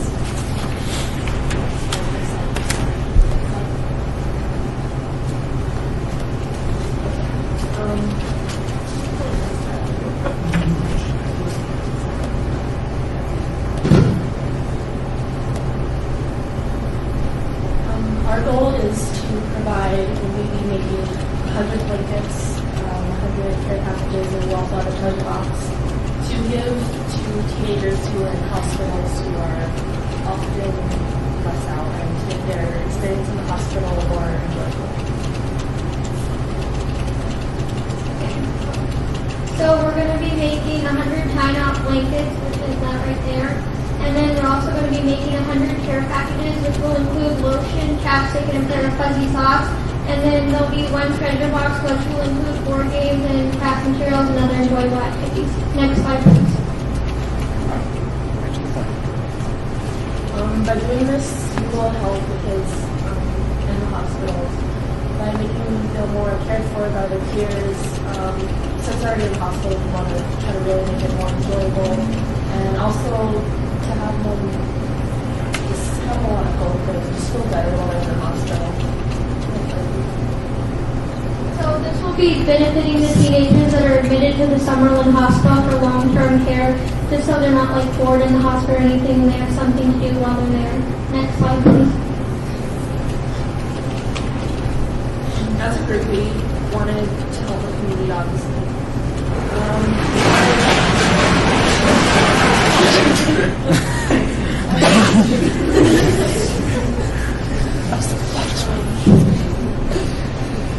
We wanted to help the kids in the hospitals, and we found that the teenagers were a less service group.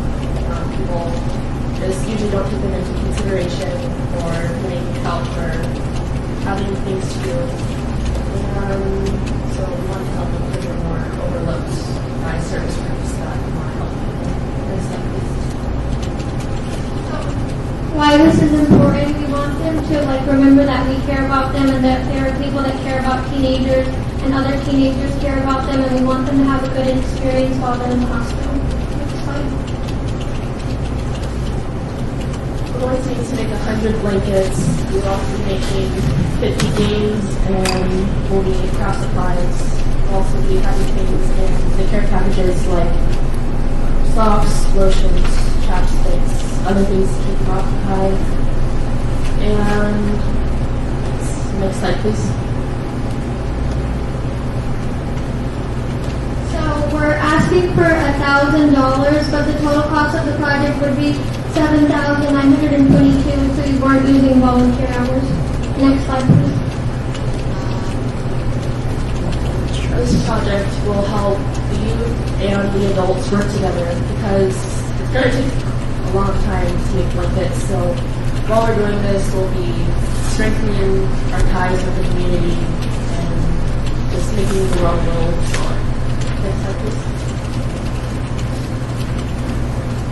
So reflection activities, making these blankets will bring the community together as a whole, and it will also bring awareness to teens because usually seniors and infants are the most like popular people in the hospital, but we want to bring awareness to like the teens. And we deserve funds because not only will we be helping the teenagers, we'll be helping to bring the community together with the people who are actually making the blankets. We'll be making a difference. We'll be showing that we care because they probably think a lot of people don't care about them since they never really did anything. Next slide, please. Thank you for your consideration.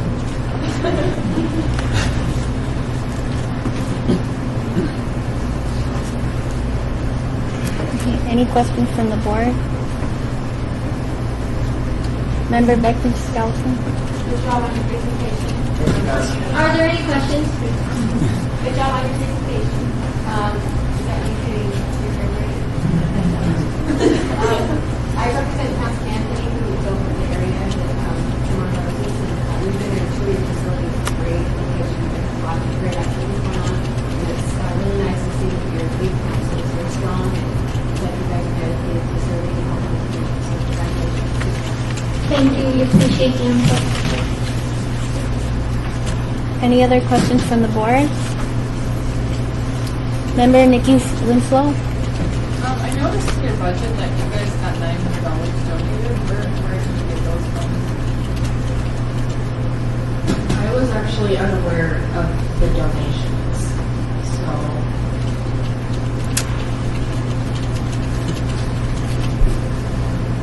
are there any other questions? Any other questions from the board? Deborah Reyes. Actually, to answer your question, we might have gotten the donations from our fall event that we did. We did a Halloween spectacular event where we had the community come out and do a big carnival for them. So some people might have donated and helped for that.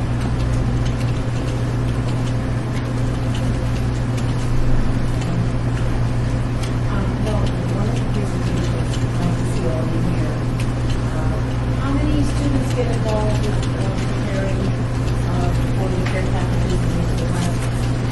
I'm not actually sure right now. We'll be hoping to invite as many people as we possibly can to come and help us.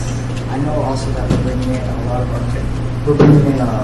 families to come and help, and a lot of our friends in the community, and people that live around our community. So we have people that are coming in and out every day, and we just want to invite them to come and help out and do something good for the community. And then we're also proposing in high school that they add it in the morning announcements, so if people want to come out and help, they can. So not really positive on the numbers we even have yet or the turnout, but it should be pretty good. Right. Any other questions from the board? Okay. Thank you for your presentation to the Ynapp board. The board will be making recommendations to the Las Vegas Council on February 4th. You will be notified of the awards by the city prior to the meeting on February 4th. Thank you again for your application and your presentation.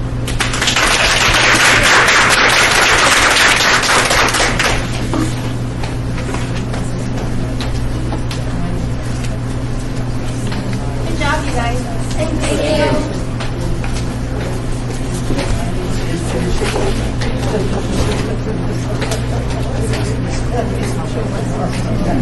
Meeting to recess. Very good. Thank you.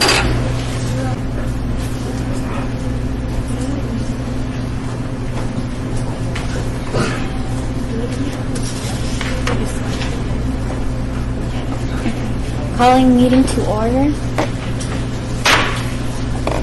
I'm opening number 6 on our agenda.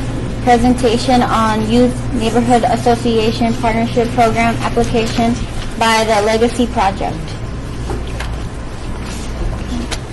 Hello, my name is Kimberly and welcome to the Ynapp board. At this time, your group will be able to do a 5-minute presentation. At the conclusion, the Ynapp board will be able to ask questions of your group for 5 minutes. This meeting is being recorded by the city clerk, so please speak loudly and clearly. Introduce your group, and each person speaking should introduce themselves.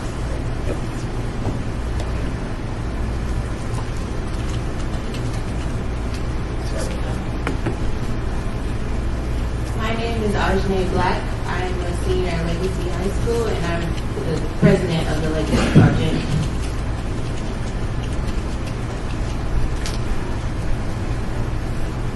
Hello, my name is Samantha Monreal, and I'm a senior in Legacy High School of Legacy Projects. And I am a vice president.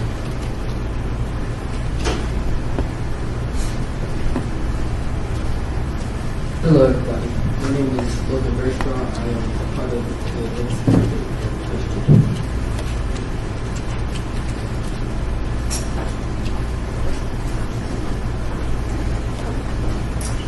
I am Nadia Bashfala. I am a senior at Legacy High School, and I'm a vice president of the Legacy Project.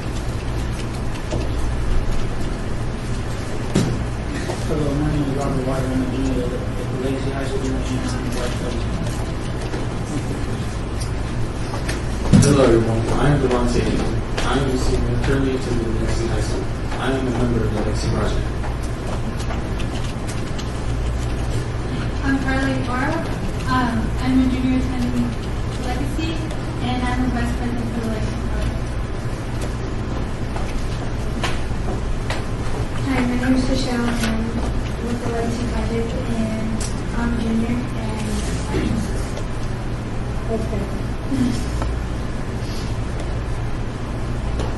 Ashley Brandon. I'm a junior at Legacy High School, and I'm a member of the Legacy Project.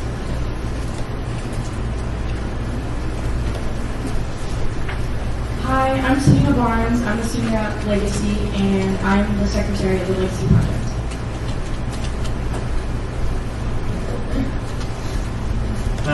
I am Dimitri Agan. I am a junior at Legacy High School, and I'm a part of the Legacy Project. Hi, my name is Lester Eddings. I am a senior currently at Legacy High School, and I am part of the Legacy Project.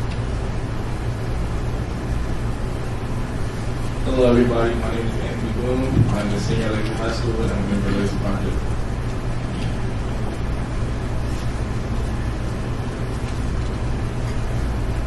Good evening.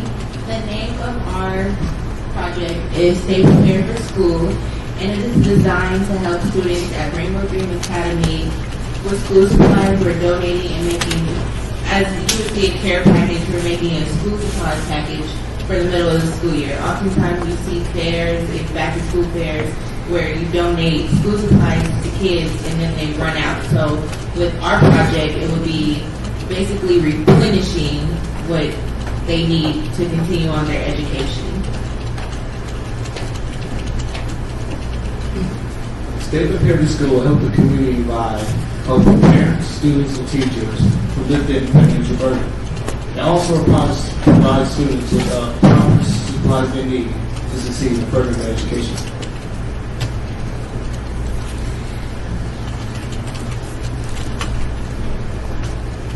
Okay, so basically we just need the necessary products to make the packages, and then we, the Legacy Project, and our adult advisors will be the ones putting them together and helping out with those.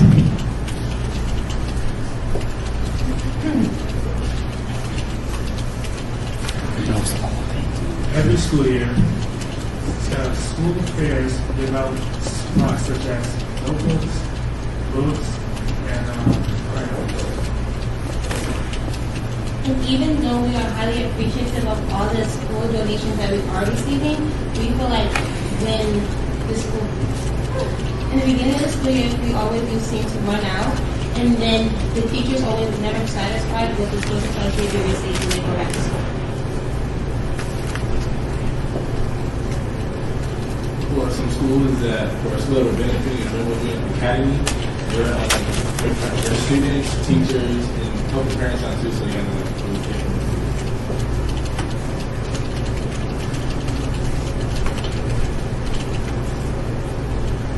During the process of us doing the project, we would be having reflection activities such as taking pictures, interacting with children, and making scrapbooks, PowerPoints, anything necessary to make this memorable.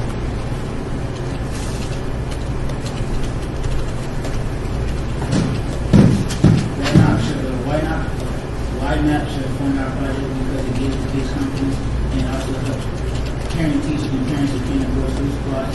It also shows that we care about younger children who can be in our future and we want to give them everything they need.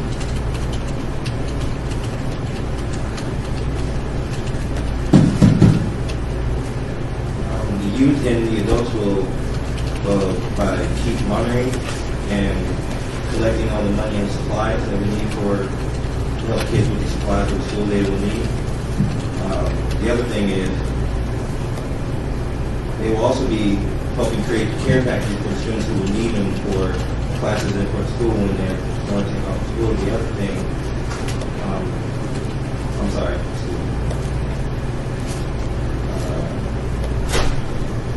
The other thing is these students will be more organized after they receive these supplies. They will be more organized and be ready for school after they receive these supplies.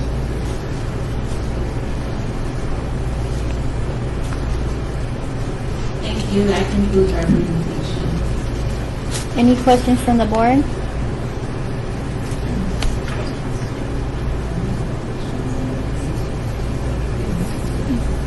Member Deborah Reyes. It might be a little tired too, so thank you for coming here so late in the evening. That was a wonderful presentation. And I think it's wonderful that you're thinking about kids halfway through the school year, because that is something that, that's what we put the safety run out of supplies. So that's a wonderful thing to do. How many students are involved in the project? And how many students do you hope to reach with your care package?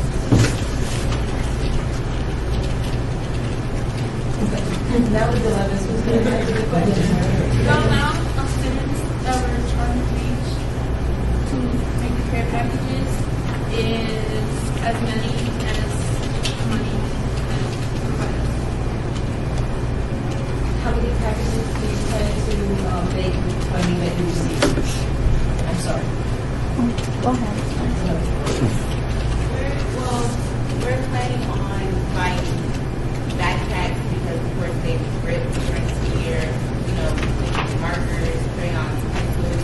So we're hoping to do at least 200 because we're trying to get donations as well. So, Member Becky Skelton.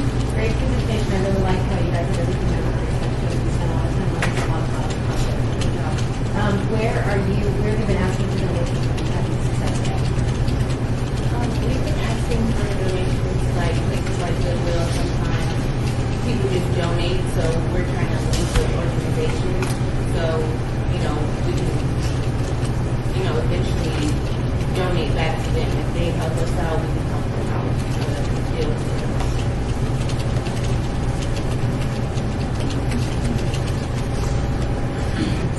it. Member Quasi Davis.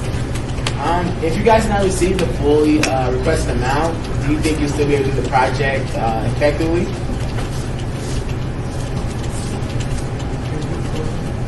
If you guys not received the fully requested amount, do you think you'll still be able to do the project effectively? I think we would because we're also going to do the donation part, so we're kind of combined and we'll just continue making it. Any other questions? Member Rebecca Reyes. What age group are you guys planning on helping out, and what are the stickers for exactly? That's for school supplies. What is the age group that you guys are helping out, and what are the stickers for? They're for school supplies. Well, we're planning on helping out elementary kids and junior high kids. So it's a wide range of kids, and the school supplies are going to include a backpack, colors, markers, binders, pencils. It depends on the children. Smaller kids don't need what junior high school kids need, so it really depends on the children. Member Stephanie Johns. In your budget, it says you're planning on spending $100 on stickers, and stickers are actually very cheap. So you guys plan on taking some of that portion of that money from stickers and putting it somewhere for binders or paper? Of course, if we're gonna budget everything, but if we have money left over, it's gonna go for something more necessary. Kids do need paper or pencils more than they need stickers. So we're looking at the fun part of it, but as well as the money part of the issue. Any other questions? Thank you for your presentation, and the Ynapp Board will be making recommendations to the Las Vegas Council on February 4th. Thank you again for your application and presentation.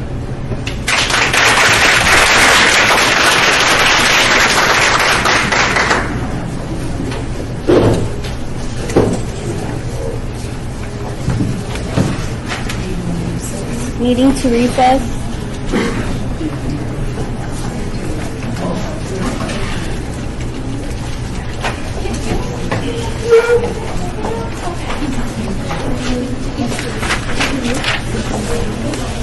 Kimberly, you're going to ask the board how they want to do it, and the board will start making recommendations. And you guys, I'm out of the picture. It's as you.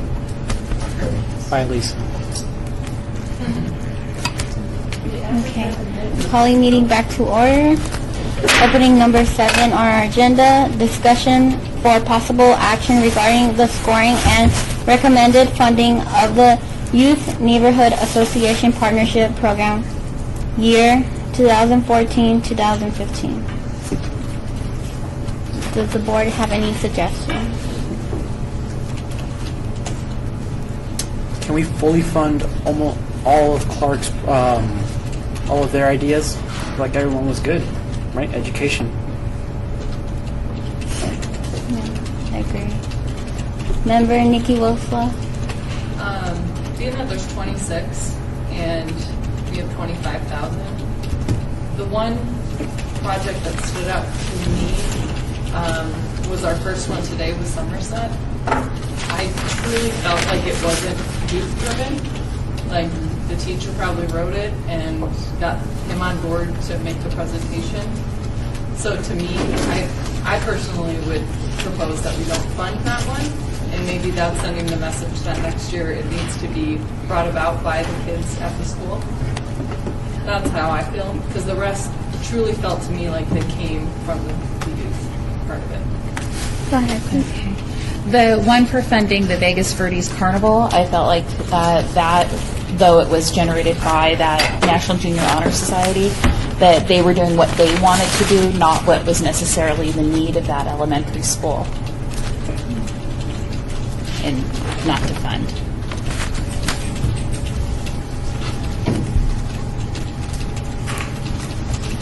Deborah Reyes, do you have a question? Getting back to the your first comment, before we go all over the math, I would support that, funding Clark to the full extent of the request. But I probably would support quite a few others in terms of giving them the full award. I got the same feeling that you did about Somerset, but I wouldn't want to see them denied completely. I don't know if this board has ever done that. That might be unprecedented. And I do feel that although it might have been faculty driven, that maybe the students would be losing out if that faculty member would not be able to offer. But I do understand and I concur with your feelings on that presentation. So. Member Claze. Just about what you're saying, I do agree with you too. So would you say that not to fund them and fully fund the rest? That would be my proposal. But again, I'm new on the board, and it's just my opinion. I would agree with that. Sitting through all, I'm going to look at all of them. Member Carla. I have another compromise. How about, what's the one program that had about $900 in donations already? That was a lot right there. The one where they said they didn't know where they received the money. Couldn't we maybe split between 1,000? One towards the scales and one towards them? Break it even there and then fund everybody else? Member Vicky Stilbert. I kind of actually think that makes sense. Maybe what we could do is we could fund them to a smaller amount, and then I have a second suggestion on the recycling club. I think that there are enough people who have some contacts with public that could get all of the, because there's only 7 of them. They only need 7 32-gallon recycle bins. And I think we could get those directly from Republic. That's going to save $560 right off the top. So if we funded them at $500, and then maybe, because I think mentoring in science is important, but I absolutely agree with the comments that this did not appear to be student-driven, and we need to send a message, but we still want to encourage them to come back. We don't want to make them so discouraged they don't come back. What if we funded each of those at $500? Member Kimberly Reed. I think that in other years we've had issues with money, not having enough money. So I understand, and I also agree with some of them we should give less money to. But we have a lot of money this time. So cutting somebody down to 500 when, what are you going to do with all of the rest? We can't give everybody else. Right, we're fully funding everybody, are we not already? Well, short of. I mean, I put for everybody, nobody less than $900, and even. So my point is, if you give somebody $500, what are you going to do with all that extra? Because we're already going to have a little extra if you take some from every. You know what I mean? Did that make sense? Yeah, well, I had actually cut everybody down a little Uh-huh. bit, but that was before we had seen Somerset. Right. And I actually agree with the comments about Somerset. So I think that if you take Somerset from 1,000 to 500, and we cover the recycling by donations, which means if we give them 500, that's actually more than what they need once we take care of the donation, then we have the rest, we could fund all of them at $1,000. Okay, I understand. No, it would be dead even. That would be 26 applications and $25,000. My question to Lisa is, can we give anybody more money than they asked for, or is that not allowed? Well, yes, so we can give them more, but we cannot give them a penny over 1,000. Some out there like, right, I understand what you're saying. Yes, so we can give them 1,000. Just one note is that you can kind of, and I hear what you're, and I'm just throwing this out there, is I hear what you're saying about donation, but you can't guarantee it. So. Member Becky Skelton? That kind of goes along with what I was thinking. I agree. I think Somerset was a weak one for me. I also felt like Mirabelle was a little bit weak too. But I don't want to discourage that. Right. And the fact that they came out here and presented, I think they may have picked the wrong guy to be their presenter too. It was very canned. It was very, he didn't know anything. He referred to his teacher. But I think the fact that they presented, but also the thing about the donations that Carlos brought up, I think if they've gone out and made efforts to make donations, I don't think they should be penalized for that at all, because they've already done the legwork for that, or at least hopeful legwork. I mean, like you said, it's never a guarantee unless they've got that in their pocket for sure. But I like the idea of just splitting it up like that. But maybe I don't know if anyone else felt like about Mirabella like I did. Member Christine Kramer? Do we have an issue that the last presentation was Legacy High School, which is in North Las Vegas, that The requirement does not matter where the group is from. Okay. As long as the project is within the city limits. Yeah. So it does fall within the guidelines of the program. Okay. And it also is a part of the city's batteries included program. So it's also part of the city program. Okay. And then the second point was is that if we fund the other leadership project with Faith Lutheran, we're already giving Rainbow Dreams charter school $1,000. So then that would mean that we would be giving one elementary school $2,000 versus the other elementary schools that have come before us, like Lent, for their anti-bullying. That it may not be fair to give one elementary school $2,000 when we are limited to one. Yeah, just the guidelines of the program. It's really looking at each individual group and the merit of what that individual group is doing. So it's totally up to you as a board, but it's really looking at the project the kids are doing and the merits of that project, just as a guideline.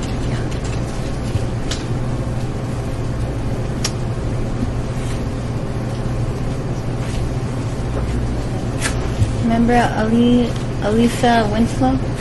Back to the Somerset, I didn't really understand why they needed the triple rebalance, because they said that they were mentoring, but I don't see how that really moves toward the mentoring. And also, from my experiences with science, I've never found a triple rebalance very useful ever in all of my classes, so I just think it's almost wasting my money, because I would use it to maybe buy something more useful, like maybe an electric balance, because I've used that and I just think triple P balances are less accurate and out of date. And also it's just how is that helping with the mentoring? They didn't explain the science side at all, and I just don't understand how that would help with the mentoring, because they didn't really show the connection. Member Vicky Skilbrand? We had this situation in the past where we kind of overall liked the project, but there were some areas of concern. There was a pinch, and so we approved it, we funded it for an amount, but we set a condition. And so perhaps we could set a condition that says we like your concept. You're right. It was what we'll use it for will depend on the age of the group. So that's a little hard to wrap your head around, but we could. I don't know what the difference is in the cost of an electric, but we could set a condition that says. Thank you for bringing that point. That is something that I forgot to mention to you guys, is that you can with conditions on the funding. And one project that I do want to bring up that wasn't clear until they actually did their presentation. I think it was the Mirabelli that was going to ask for donations for admission. They can't ask people because that basically is asking for an entrance fee, and they can't charge for anything that they do with the Ynapp funds. So my recommendation, if you guys approve that, would be to put in a stipulation that they can request that people bring a donation, but they can't require it to be admitted because that would not fall within the scope of the program. Becky Skousen. They want to charge change for the games too. Yeah, and they cannot charge that, so you can't charge. Deborah Reyes. I'm going to make a motion that we so stipulate in whatever amount we decide ultimately to give Mirabelli, so that's on the record, that they do not charge fees, and that they could make a suggestion that people bring canned donations of canned or non-perishable foods, but that they can't require. They can't Member require Becky us to Skousen. purchase. Just as a caveat, I'll just get that on the floor so that we have that in tow before we have the amount. Do you want to just pass that motion right now so that we don't get it convoluted with everything else? Yes, that's what I was saying. It might Okay. be a good thing to do, so I'm making that motion. I'll second that. Okay. Some discussion? Discussion. So does does that, Nikki, does Member that- Nikki Does that Wilson. include no points? Yeah. Okay. They could donate their points. Right. It's not stipulation. Right. Just make it So it's both the food and the ticket. They can ask for donations, but they cannot require, there can be no fees to participate in the event if it is funded by Ynapp. Member Becky Skousen. Can I make a motion to start with some basic funding, like we talked about? Maybe do the We have a motion on the floor. Oh, that was that. No more discussion? More discussion. I seconded it. Okay. No discussion. Say, all in favor of the motion? All in favor of the motion? Aye. Opposed? Opposed? Motion passes. Motion passes. Member Becky Skousen. Can I make a motion to start with the proposed funding of $1,000 for everybody except for Somerset and What was it, Mirabelli?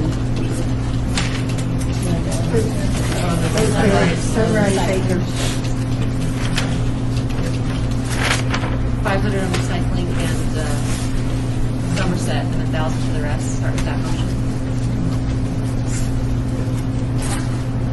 Is that, excuse me, can I ask a question? Mrs. I mean, is Hickman. that actually oh, she can't speak. Yeah. Yeah. But we already voted on the previous motion regarding Mirabelli. That's off. Now Becky's making another motion Member Benita Reyes. to just go ahead, give everybody $1,000 except Somerset 500, and what was the name of the other group? Sunrise Acres. And Sunrise Acres 500. Okay, and that's hoping that they will get the donation, but not knowing that they will. Well, what's the likelihood of it? Does anybody Well, can we here just have- put it up and look at it? Yeah. Does anybody Before we here- motion it? Yeah, I guess with a proposal. Like last year, we put them all out in numbers, and we said price Yes. the numbers after that. So, Can we do that? they want to fund all of So them. it's not a motion. No, sorry. We'll rescind my motion. I want to make a suggestion. They want to make all of them 1,000 except for Sunrise Acres. They want to make Sunrise 500, and they want to make Somerset 500. And then we can just kind of work it out from there. But at least that gives us a working to start with. Okay. Member Christine Kramer. Could we consider dropping the carnival, Vegas Birdies Carnival down to 500? Yes, you can. This is part of your discussion. Okay. Member Benita Salva. I would suggest that we fully fund them equally. I think the math would be 961 with 54 cents and fund them equally.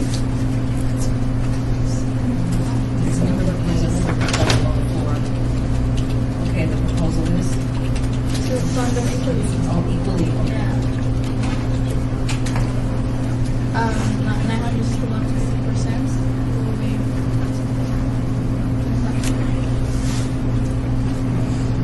you identify the name of the group instead of just the project so that we can make sure that the city clerk gets the correct name? The Vegas Carnival, what group is that? I'm calling it.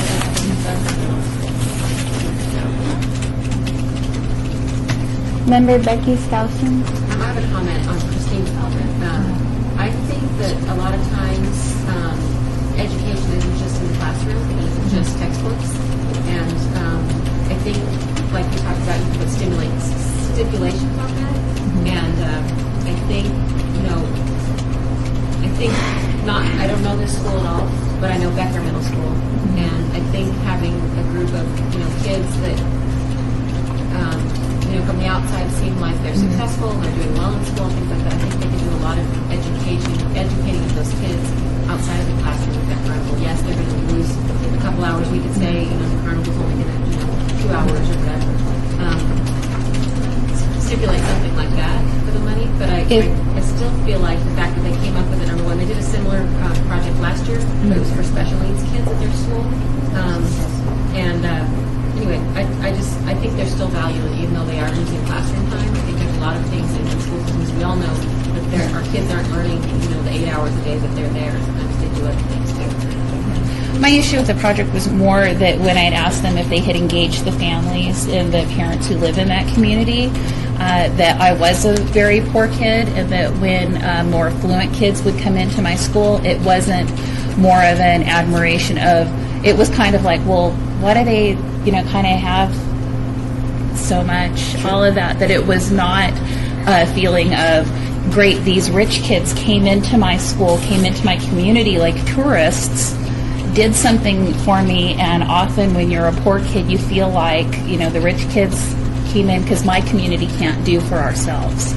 So my thought process is that I think it's great that we have community partnerships that come into our lower income schools, but that when parents feel like they didn't have a voice, that if an outside group came into my children's school and did something for my kids and my PTA wasn't consulted, I feel like that's like a level of classism here, that in my children's affluent school, no one would come into their school without asking them asking our group how we feel.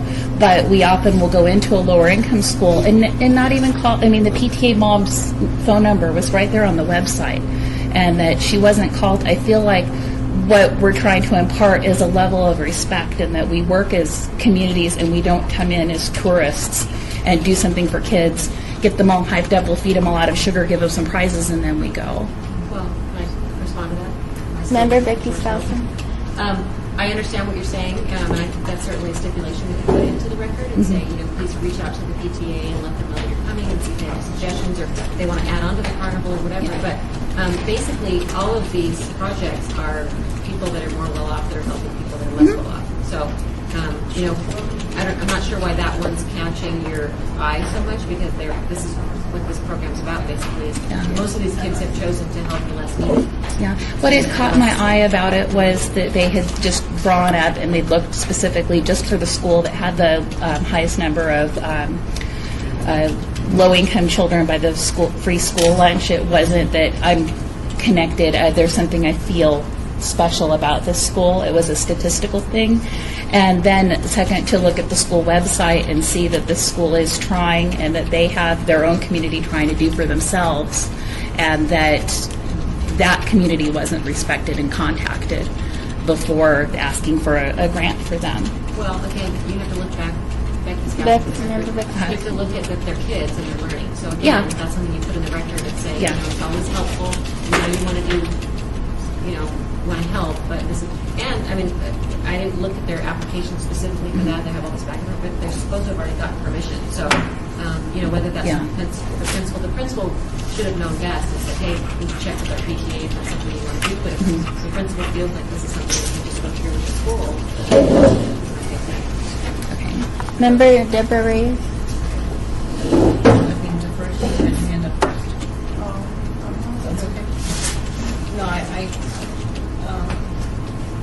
Benita, I know we're all over the place, so I apologize for this, but Benita, we have a youth on the council, on the board, who raised another possibility. And I was interested in hearing from you, because you're a youth on this board, why you felt strongly about, diverting the funds or the resources equally amongst all the projects that have been presented. Not that it's an easy equation, but why do you feel strongly about that you mentioned it? Because we didn't. I know that it's not some a motion on the projects floor didn't- yet. Yeah, I know that some projects didn't have they just wanted money for things that they don't really need, but it's not fair to take their they work for it, so they should just do it for you. So your point is that you feel strongly that everybody came here and worked and deserve to be considered equally because they got here with their application and it's on the floor. They tried and they just came here. So, thank you for that. Okay, member Alyssa Winslow. Going back to the Vegas Raiders carnival, I think that them choosing the lowest income school was just like a matter of picking what school to do, because there were so many schools that they could have chosen and they just found a method in how to pick them. So I don't think it's that, they're the poorest, so why don't we choose them? It's just kind of like, we don't know which school to do, so maybe we should do the ones that might have the lowest income, and statistically they probably don't get as much. Member Quasi Davis. And 'cause what I felt was that they were saying that, well, instead of us picking a school that could have their own carnival, let's go help some other school out. So that's where I felt it was coming from. But I do understand what you were saying, because I'm from Illinois, and sometimes schools would come and people do have side comments they think they're helping us, and that is the mentality generally. Yeah, it is. So I do understand where both sides are coming from, and it's just like she said, it could be in the notes that you can ask the PTAs to see if they have any concerns about how you approach the idea. Member Kimberly Reed. Back to looking at how much we're going to fund the rest of these schools. I'm just saying, if we start with the point where we agree for most of them, and then pull out the ones that everybody has a confusion on, but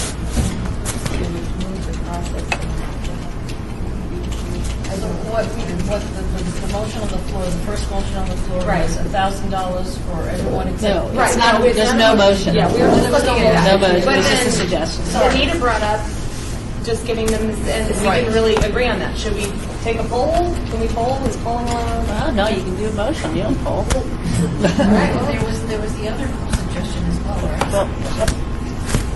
right? Member Sarah Richard. So, with what Benita said, I think it's a good idea to fund them equally, but then we have to look at some projects benefit the community more than others, and then how we're confused with, I think it was Somerset. Why would we give them an equal amount when there's other projects that we understand and we know that are going to help? So, just looking at that. Member Vicky Skilbeck. This has worked in the past. Why don't we go ahead and follow the recommendation and fill all these in with 961, and then okay, and then go down and if they're all 1,000, go ahead and put the other two back at do them all. You don't want to do 961 now, thank you. A while, but here's what we could do is then as you go down, look at the first one and say yes or no, we think that should be funded at 1,000. The second one, the second one, no, we don't think that should be 1,000. Let's take $50 off that, make it $950, make it $900, whatever, and then move it down to say Clark. And do that, and do the adjustment that way as we move down. And if we pull money from one, we can just let it pool, and then as we get to one where we think we should fully fund, because I do understand that they all went through the same application process and everything. They all have good intentions, but I do feel that when we looked at their presentations and we looked at their paperwork, I do think that some of them worked harder than others. And when you're in class and you all do a project, you don't automatically all get an A because you all did it. your project gets graded. So that's kind of how I understand what you're saying, but that's kind of how I'm looking at it. Member Nikki Winslow, did you have a statement or anything? Well, I'm just thinking, we just go down the list and we identify which ones specific people would recommend. I think it'd be easiest to identify 2 groups to give 500. Personally, I think that'd be a lot simpler. I don't know if maybe that's necessarily a good reason, but it seems like certain people have ones that they don't like as much or didn't want to fund this fully. And if we identify those, then we could cut the list down quite a bit. So can we just go down the list? Do you want to direct them to go down the list? Yeah. So tell Lisa? Yes. Can we just go down the list? Yes, you guys have to determine whatever process that you want to use. Member Becky Skousen? Actually, I like the recycling presentation. I think, there is a chance they could get, but I think if they don't, but we can suggest, reach out to the public services and they could do even more of it if we thought of whatever instead. So I hate to dock them because I thought their presentation was well prepared. I really liked it.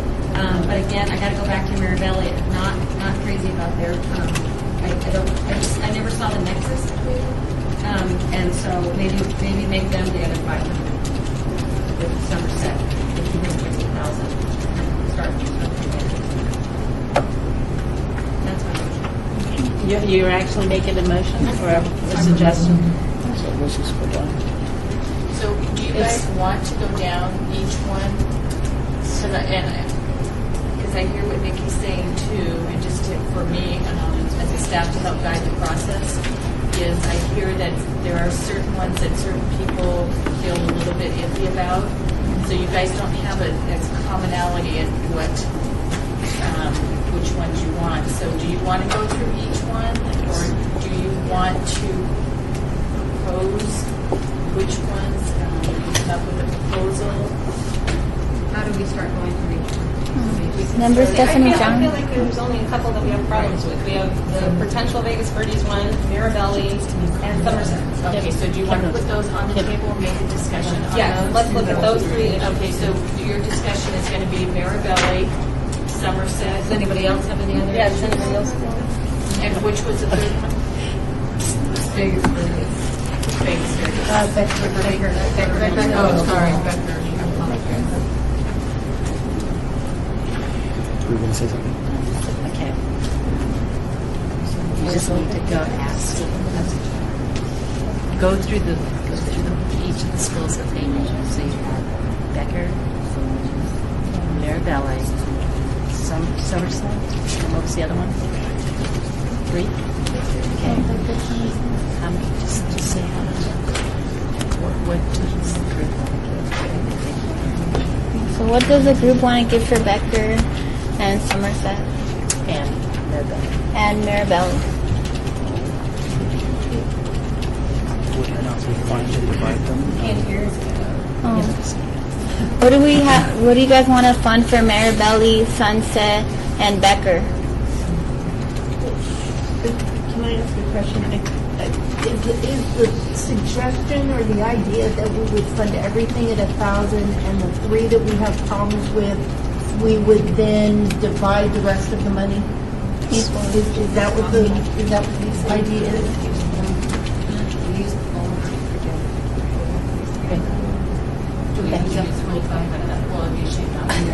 It's up to you guys. You guys can direct it to the chair here. So that Member and the Becky city clerk can keep Skousen. track. If we divide the extra 2,000 left over between those 3, it's $666.66. What's that? So it's a 666. Member Nikki Winslow. My one question then is, does that prevent Becker from being able to actually do the event? Well, what they're doing is they're holding a carnival, and $600 and $200 of that budget was for a bus. Member Christine Kramer. Oh, sorry. They could, still afford to do the event, but have their parents drive them rather than use a bus. Member Becky Skousen. I think that they don't allow parents to drive school kids anymore. Oh, okay. Alyssa Winslow. I don't feel like they need to be adopted all, Becker, but that's, I'm certainly open to every suggestion as far as Becker. Member Alyssa Winslow. Kimberly Reed. Vegas Birdies is actually in Ward 1, so I'm very familiar with it. I think if somebody's going to do something nice for them, I would love for them to be fully funded. So. Jose Davis. I mean, the whole thing is with the 961 or whatever it rounds up to is that instead of leaving an individual out or because all the intentions are there and all the intentions are good, instead of docking anyone a considerable amount when they all just get docked $40 or $39, which is not really big when it comes to the big picture. It just makes more sense to me that each one of them gets $961 because each one of them can do their project with the $961. $40 is not going to break them when they get the $961. So it makes more sense that each one gets fully funded because the intention is there and it's great. Member Deborah Reyes. Well, the youth are speaking. I lost my train of thought, but I do feel that perhaps because Somerset was of such concern in terms of the blatant, over involvement of the staff and the lack of involvement with the youth, I don't know if there's something that we can say or advise to them. If we were to do that, if we were to equally fund everyone across the board, what is it that we could, I don't know if we're in the habit of admonishing applicants, but something along the lines of, we were concerned about this, but we wish you well, and, next year when you come back, please take care of that tomorrow. Something along those lines. Member Becky Skousen. I understand what you're saying, but I think that, unfortunately, because we don't really communicate with them other than put stipulations in there that you can't really launch them, I think that's what sends the message. If they get the lesser amount, then it kind of says, okay, something went wrong with our application. Let's look at it next year. I mean, the kids that keep coming back every year and keep getting $1,000, they know that they're putting together the kind of presentation we want to see. They've got the information, they've got the background, we know what the money's used for, we think it's a good cause, blah, blah, blah, for all the reasons that we go for. So I think, unfortunately, that's our only means of showing them that we weren't happy with their presentation, is by docking them, I think. Sarah Richard. My only concern with funding them all equally is I've done Ynapp projects myself, and my very first one, I didn't get the full amount, and that's what taught me what I needed to fix and how I could change things, and then the next year I got the full amount. So I think, people can still do their project, even if we split it evenly or however we do it with the groups that we are concerned about. But I think that the projects that we all agree with and they deserve the $1,000 because they worked hard and.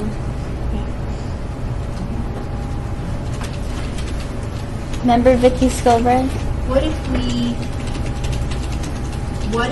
try on the 3 that we have a problem with, pulling $100 from each of them?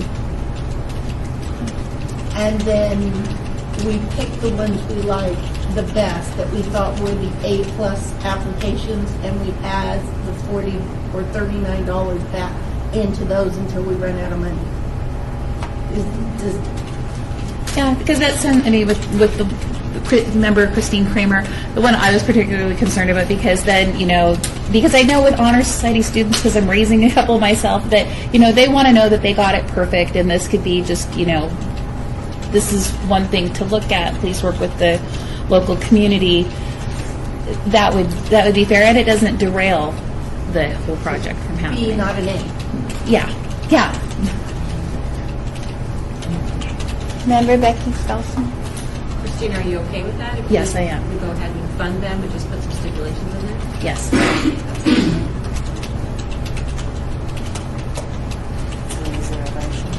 Is it a motion? Is there a motion? Is there a motion? Oh. Alyssa Winslow. So since she thinks that we can fully fund them and then have the stipulations, then shouldn't we just divide the other two groups 500, 500? That's what I said. Because those were the only ones we had real issues with, and I don't think any of the other groups should be penalized for the groups who we had to actually talk about when we didn't even have to bring some of them up. We're like, we're going to fully fund them. They shouldn't be penalized because these other groups didn't, reach the bar that they should have. Member Nikki Winslow. Well, I'm looking at Mirabelli's budget, and I believe what we asked them, they haven't tried to solicit any donations. And for like a community fair like that, and being at a community center, maybe that would encourage them to get some donations. I think the event could still happen. So that's what I would agree with as well.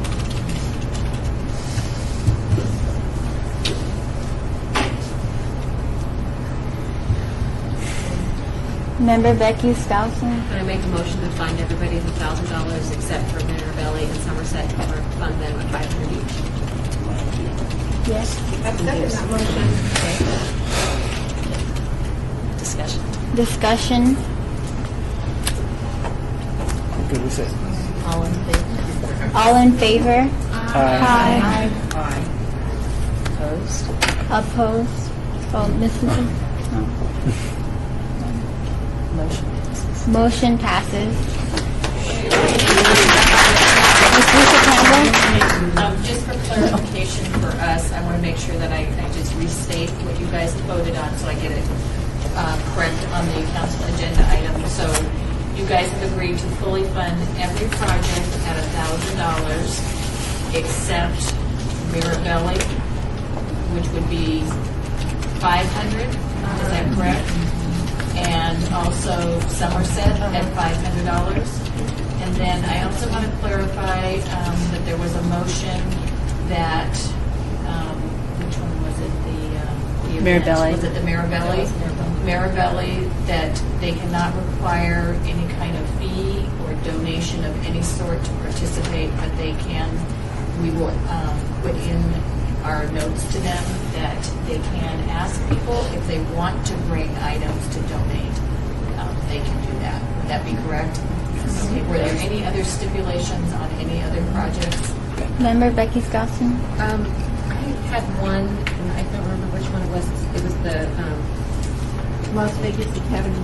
Yes, the prom. I'm not really comfortable with them buying costumes to dress up like, period costumes or whatever. It's quite a lot of money. I thought it was a couple $100 to buy costumes for everybody. $280 costumes. But my question is, you guys have already passed a motion. I'm asking if there was anything we put a that was, stipulation and say you can't use the money for costumes. but you already What was voted their on it. budget? I was just Oh, clarifying on anything that you guys had previously. I want to make sure I got it correct. So with that, well, is there any other motions? Stipulations that needed to go on the record?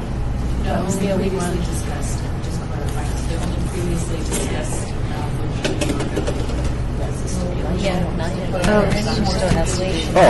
I've been doing this. Oh, they won't accept them after we voted? Because I thought there was one for the PTA of the school. Well, you discussed it. We did. Yes, that's what I'm asking. So the PT. Becker Middle School is the consult with the work with Yeah, the with the PTA. parents and the community. The PTA. So, work with the PTA, Yeah. them in the event.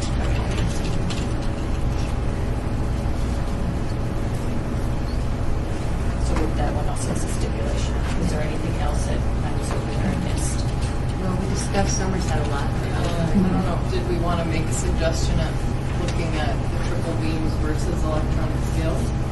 If we haven't already, we can't. Well, it was. Member Carlos? Yeah, I would, Kimberly Reed, I would shy away from doing that. I don't think, I mean, I think you can say, I don't think that should be used for something, but I don't think you have to buy this and didn't want that either, I don't know, but. Member Carlos Rodriguez? So I was looking at the triple beam balances, and they're actually quite cheaper than the electronic ones. Electronic ones run about $240 to $250, and triple beams run about $200. Ms. Lisa Campbell? I thought you said Oh, did they? 118.50. Yeah, yes, my bad. Alyssa Winslow. My reasoning behind electric balance was because they're more accurate than triple beam balance because they're not very specific. Like electric balances can go up to 3 decibels, and triple beam balance can only go to 1. So that's. Member Vicky Skilbrand. This is more in line with the clarification and the guidance. We've already taken our motion, we've already approved the amounts and the comments that have been made, but, so we can't actually make that a condition at this point, but staff can still report what our conversation included, right? Program administrator can go over them, absolutely. You can certainly mention to them, we discussed the greater accuracy of an electronic, and they might be better off and that kind of thing. It doesn't have to be. We can put it as a notation, absolutely. Perfect. It's on the record. And I would also maybe just mention the fact that it wasn't clear what their connection with science night is with using the balance games. And so it was just their application was unclear to us. Yes, I can absolutely do that. I can let them know. Number 8. Okay. Number 8 on our agenda, citizens' participation, public comment during this portion of the agenda must be limited to matters within the jurisdiction of the board. No subject may be acted upon by the board unless that subject is on the agenda and is scheduled for action. If you wish to be heard, give your name for the record. The amount of discussion on any single subject as well as the amount of time any single speaker is allowed may be limited. See None? none? See none. See none. Meeting is adjourned. Number 9, meeting is adjourned. Hooray.